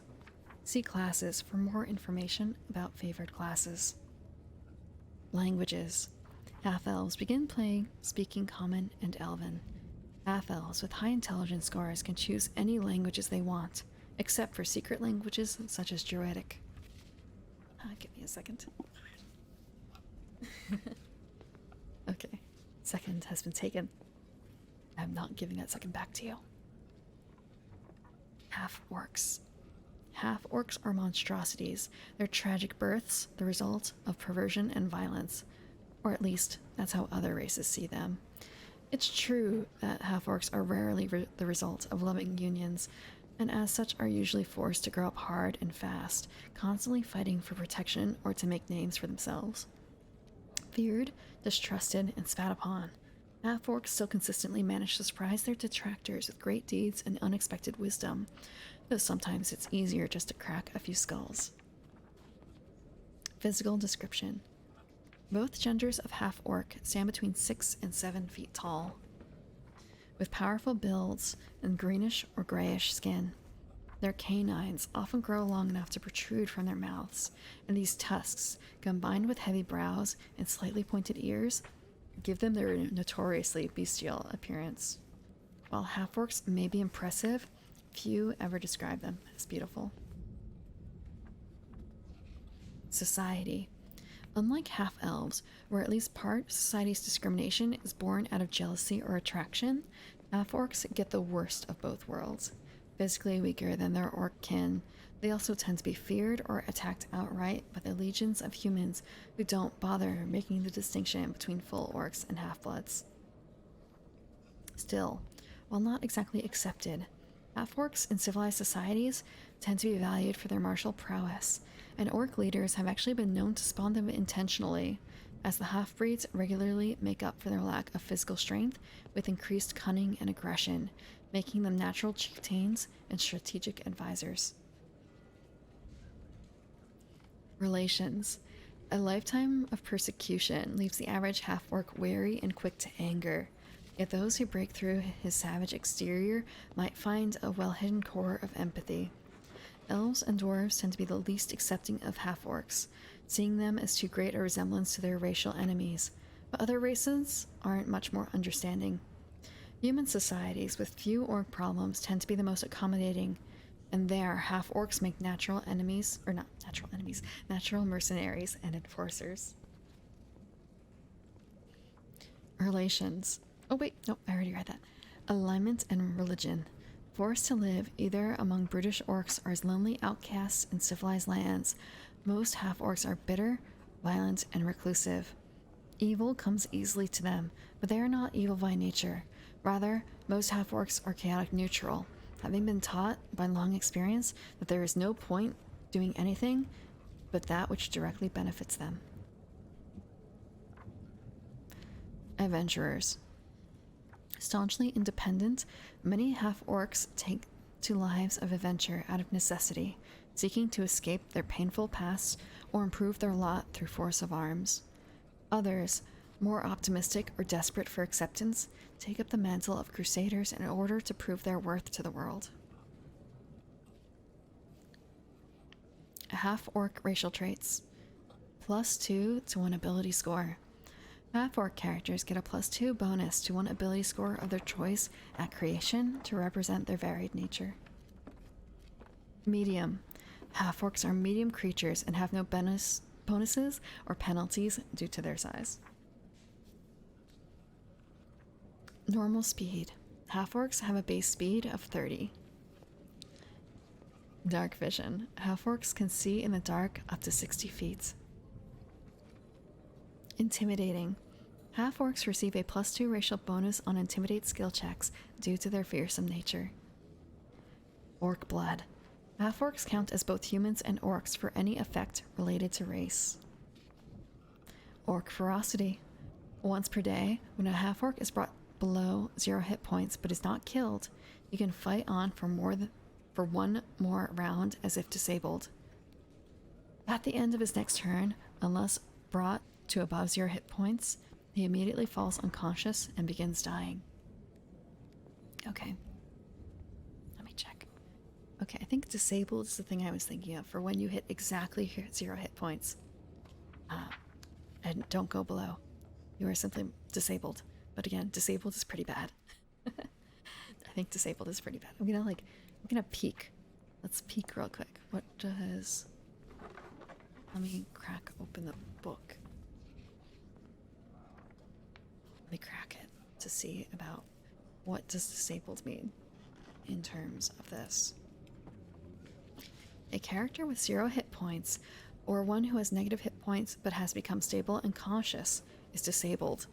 A disabled character may take a single move action or standard action each round, but not both, nor can he take full round actions. He still takes swift, immediate, and free actions. He moves at half speed. Taking move actions doesn't risk further injury, but performing any standard action, or any other action the GM deems strenuous, including some free actions such as casting a quicken spell, deal 1 point of damage after completion of the act. Unless the action increased the disabled character's hit points, He is now in negative hit points and dying.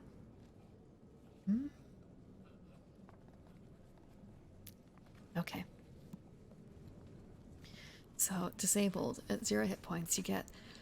I guess you can just keep moving and be fine. By fine, I mean not like dead, actively dying, any more than any other character is actively dying at any point in time. But yeah, standard action, you get one more standard action before you're unconscious. Okay, good to know. Let us flip back.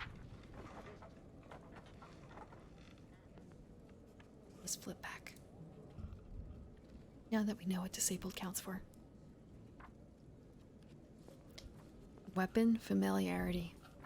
Half-orcs are proficient with great axes and falchions. Falchion? And treat any weapon with the word orc in its name as a martial weapon. Languages. Half-orcs begin play speaking Common and Orc. Half-orcs with high intelligence scores can choose from the following: Abyssal, Draconic, Giant, Gnoll, and Goblin. Okay, looks like we have 2 more races. I think after this, I'm probably going to call it for the night. I have other things to take care of. I have another book I actually have to read, but I cannot read it on stream because it is not it's not SRD safe. Or rather, it's not an open license. I would feel really bad about doing that. Okay, let's see. Just seeing what else there is. Flipping through the book real quick. Like what would come after this? What would come after this? Okay, classes. Using skills. Skill descriptions. Okay. And then feats, equipment, combat, magic, spell list, spell index. Prestige classes are counted. That's surprising. Game mastering. I don't know if I would want to read all this eventually on stream, but this is also going to be a many-week project for reading, so I suppose we'll see when we get there. We have 2 races left. We have halflings and humans. I love halflings. I love halflings so much. They're so cute. They're so optimistic. And they're like... So I guess like a gnome would be like a pet cat, right? But a halfling would be a pet dog. A halfling would be a pet dog. I'm just thinking about... Okay, so continuing with this, like... It feels weird to say that about humans, because... Well... I don't think I want to compare them with a pet animal. Halflings. Optimistic and cheerful by nature, blessed with uncanny luck and driven by powerful wanderlust, halflings make up for their short stature with an abundance of bravado and curiosity. At once excitable and easygoing, halflings like to keep an even temper and a steady eye on opportunity, and are not prone, as some of the more volatile races, to violent or emotional outbursts. Even in the jaws of catastrophe, a halfling almost never loses his sense of humor. Halflings are inveterate opportunists.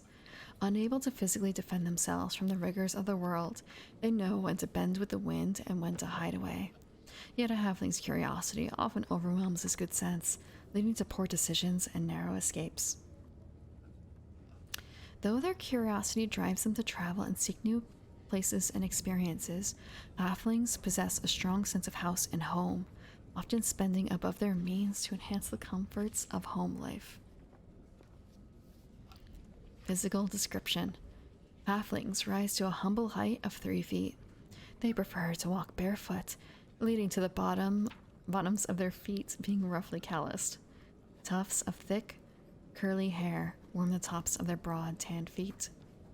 Their skin tends towards a rich almond color, and their hair towards light shades of brown. A halfling's ears are pointed, but proportionally not much larger than those of a human. Yeah, walking barefoot too much can mess up your feet a little. Well, I should say mess up your feet, but... Well, yeah, calluses are not fun.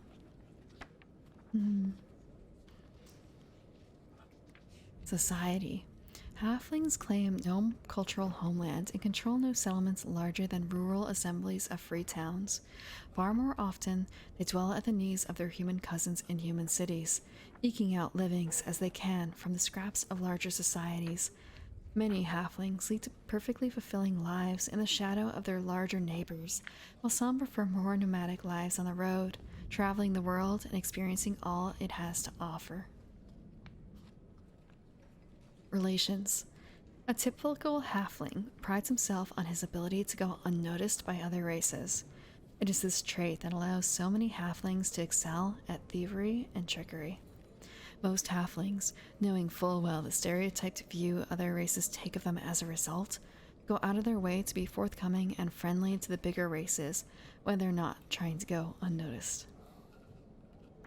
They get along fairly well with gnomes, although most halflings regard these eccentric creatures with a hefty dose of caution. Halflings coexist well with humans as a general rule, but since some of the more aggressive human societies value halflings as slaves, halflings try not to grow too complacent when dealing with them. Halflings respect dwarves and elves, but these races generally live in remote regions far from the comforts of civilization that halflings enjoy, thus limiting opportunities for interaction. Only half-orcs are generally shunned by halflings, for their great size and violent natures are a bit too intimidating for most halflings to cope with. Alignment and religion. Halflings are loyal to their friends and families, but since they dwell in a world dominated by races twice as large as themselves, they've come to grips with the fact that they'll sometimes need to scrap and scrounge for survival. Most halflings are neutral as a result. Adventurers. Their inherent luck, coupled with their insatiable wanderlust, makes halflings ideal for lives of adventure. Other such vagabonds tend to put up with the curious race in hopes that some of their mystical luck will rub off. Halfling racial traits. +2 dexterity, +2 charisma, -2 strength. Halflings are nimble and strong-willed, but their small stature makes them weaker than other races. Small. Halflings are small creatures and get a +1 size to their AC, a +1 size bonus on attack rolls, a -1 penalty to their combat maneuver bonus and combat maneuver defense, and a +4 size bonus on stealth checks. Slow speed. Halflings have a base speed of 20 feet. Fearless. Halflings receive a +2 racial bonus on all saving throws against fear. This bonus stacks with the bonus granted by Halfling Luck. Halfling Luck. Halflings receive a +1 racial bonus on all saving throws. Keen Senses. Halflings receive a +2 racial bonus on perception skill checks. Sure-footed. Halflings receive a +2 racial bonus on acrobatics and climb skill checks. Weapon Familiarity. Halflings are proficient with slings and treats any weapon with the word halfling in its name as a martial weapon. I understood elven and dwarven, but in this context, and it even, I think, is it orcs? Half-orcs? Yes, orcs and half-elves. Actually, half-elves don't get the bonus to the weapons the same as elves do. Gnomes get that too, their gnomish bonus. So it's only half-elves who don't get it, but more so thinking like, what's a halfling weapon? A halfling sling? A halfling longsword? Oh, I suppose I probably spoke a bit too soon about that. There's another race that does not have a weapon familiarity bonus. Or trait. They don't have a weapon familiarity trait. Languages. Halflings begin play speaking Common and Halfling. Halflings with high intelligence scores can choose from the following: Dwarven, Elven, Gnome, and Goblin. Humans possess exceptional drive and a great capacity to endure and expand, and as such are currently the dominant race in the world. Their empires and nations are vast, sprawling things, and the citizens of these societies carve names for themselves with the strength of their sword arms and the power of their spells. Humanity is best characterized by its tumultuousness and diversity. And human cultures run the gamut from savage but honorable tribes to the decadent, devil worshipping noble families in the most cosmopolitan cities. Actually, is it gamut or gamut? It's probably gamut. My bad. I should know that. I should know how to pronounce that word.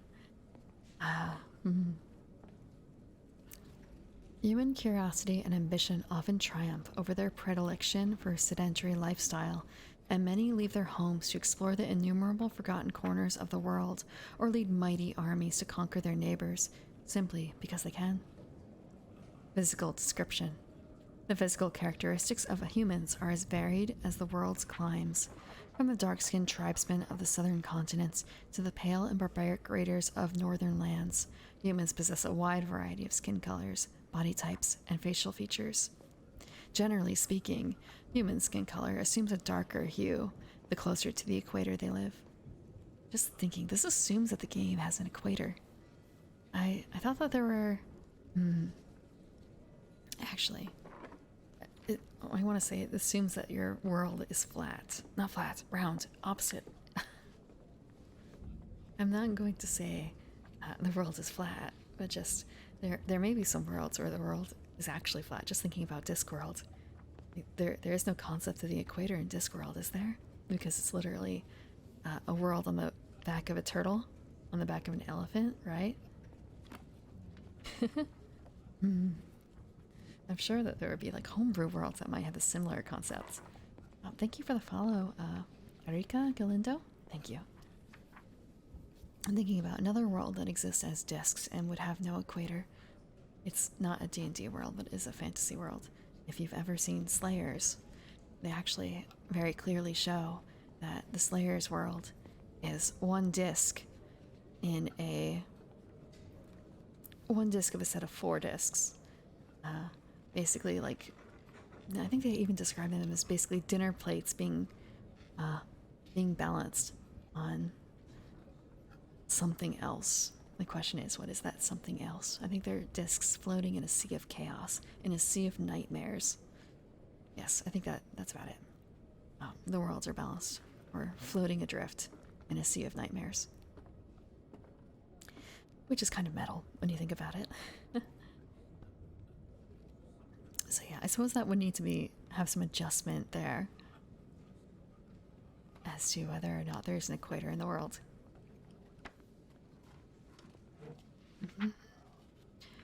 Society. Human society comprises a multitude of governments, attitudes, and lifestyles. Though the oldest human cultures trace their histories thousands of years into the past, when compared to the societies of common races like elves and dwarves, human society seems to be in a state of constant flux as empires fragment and new kingdoms subsume the old. In general, humans are known for their flexibility, ingenuity, and ambition. Relations. Humans are fecund. That's how it's pronounced, right? Fecund? And their drive and numbers often spur them into contact with other races during bouts of territorial expansion and colonization. In many cases, this leads to violence and war, yet humans are also swift to forgive and forge alliances with races who do not try to match or exceed them in violence.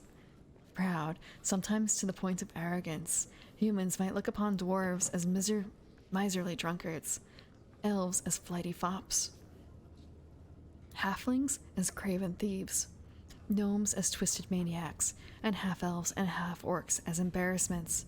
But the race's diversity among its own members also makes humans quite adept at accepting others for who they are. Alignment and religion. Humanity is perhaps the most heterogeneous of all the common races, with the capacity for great evil and boundless good. Some assemble into vast barbaric hordes, while others build sprawling cities that cover miles.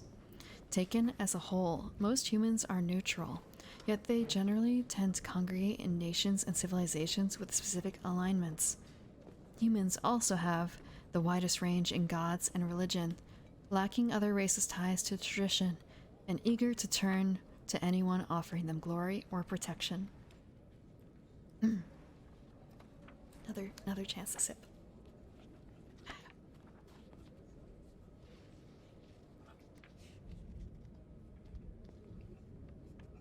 Adventurers. Ambition alone drives countless humans, and for many, adventuring serves as a means to an end, whether it be wealth, acclaim, societal status, or arcane knowledge. A few pursue adventuring careers simply for the thrill of danger. Humans hail from myriad regions and backgrounds. It is myriad, right? Myriad? Myriad. Myriad regions and backgrounds, and as such can fill any role within an adventuring party. Names. Wait, they have a name section? Sorry. It's just, none of the others have that. Unlike other races, who generally cleave to specific traditions and shared histories, humanity's diversity has resulted in a near infinite set of names. The humans of a northern barbarian tribe have much different names than those hailing from a subtropical nation of sailors and tradesmen. Throughout most of the world, humans speak common, yet their names are as varied as their beliefs and appearances. Human racial traits. +2 to 1 ability score. Human characters get a +2 bonus to 1 ability score of their choice at creation to represent their varied nature. Medium size. Humans are medium creatures and have no bonuses or penalties due to their size. Normal speed. Humans have a base speed of 30 feet. Bonus feat. Humans select 1 extra feat at first level. Skilled. Humans gain an additional skill rank at first level and 1 additional rank whenever they gain a level. Languages. Humans begin play speaking Common. Humans with high intelligence scores can choose any languages they want, except secret races such as Druidic. That is end of the base races section. I do know that there are more Pathfinder races, but this is the ones available in the open game license version. I'll have to check out the others later. I'm actually going to skip ahead real quick. I'm going to look. Okay, just double checking the classes. Like nothing unusual. Let's see. Let's see.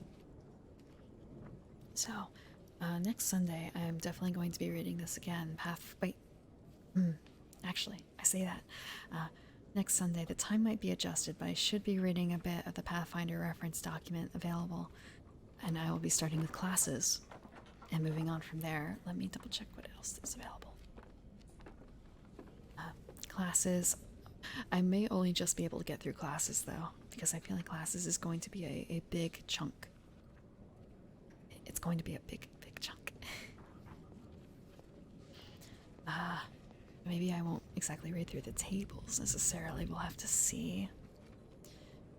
But I think I'm glad I read through this. It makes me feel a bit more comfortable about playing any sort of Pathfinder game. Again, I have some background in 3.5, but it's not one-to-one with Pathfinder. And there are some differences between the two. And even if I don't finish reading the book by the deadline, I will probably be delving more into it off stream as well to get familiar with the rules, to see if there are any other things that are pointedly different or just unfamiliar to me. But let's see. Tomorrow's a holiday. I was not planning on doing anything, but we will have to see. Maybe there will be a gorilla stream. We'll have to keep an eye out on Twitter. Let's see. What is my Twitter? Can I do this? Does this work? Did I make this work? Can I make that work? I did not make that work. Okay. Okay. That's something for me to do later. But I do have a Twitter account, and it is under the name _Primrose. And Tuesday is going to be a tabletop day. I'm not certain what I'm going to do then. We'll have to see. I will be publishing, though, a schedule tonight or tomorrow morning. And Wednesday will be The Witcher. And I am currently working through the first expansion of The Witcher 3. I have finished the base game. I started it sometime in May, mid-May, I think, and I have done most of the work on stream, working through the main story.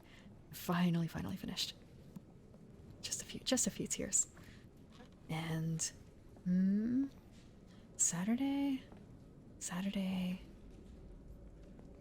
we'll have to see. Last night, Saturday, I played Little Nightmares.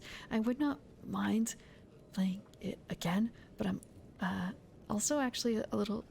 It's supposed to be a spooky game, a horror game. I think I actually have to build up my willpower to play it again. It was actually rather scary to me. So I might play something a little brighter next Saturday. And next Sunday, as I said, I will be reading Pathfinder again. Although the time may be adjusted. I will have to check. But yes, Tuesday. Most nights I stream at 9 p.m., not 5 p.m. 5 p.m. is only my Sunday streaming time. So if you tune in to this channel on Tuesday at 9 p.m., I will be playing some sort of tabletop or board game. Let's see. What is going on? Who is doing something right now? Let's see. The game also. After this, I actually have some studying up to do on a different game system. I think I'm going to be reading through more of Dialect, which is a tabletop game all about language and how it dies. So I do not feel right reading that one out loud. Out loud, I mean, in terms of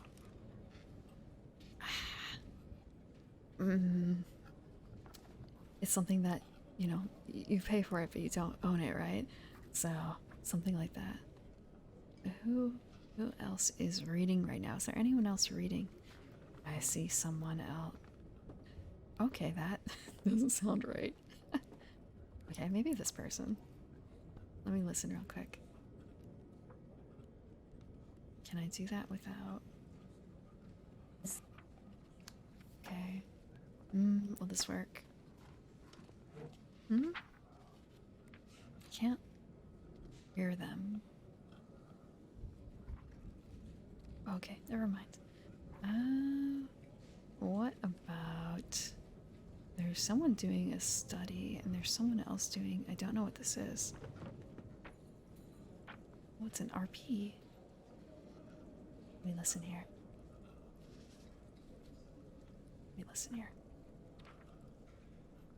This one sounds good.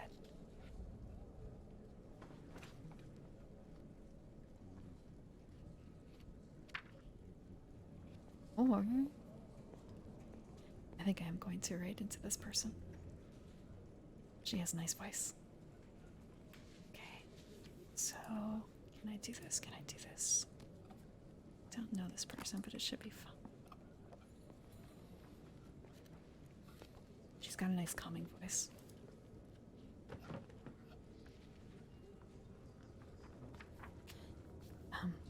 So I will see you hopefully on Tuesday and have a nice comfortable time over at Gene Famous.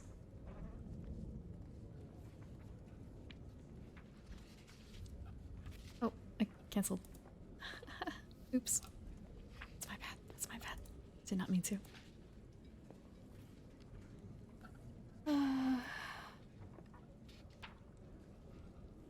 I actually have to put a whole bunch of books back in my library now. B-movie script? Oh. Not reading that out. Not... Actually, I guess that could be a redeem. Thank you for the idea, though. I'll think about putting on, like, a script reading routine. Thank you for the follow as well, Sakura Omirai? Is that how it breaks down? Thank you. And have fun over at... Have a nice comfy time at Gene Famous.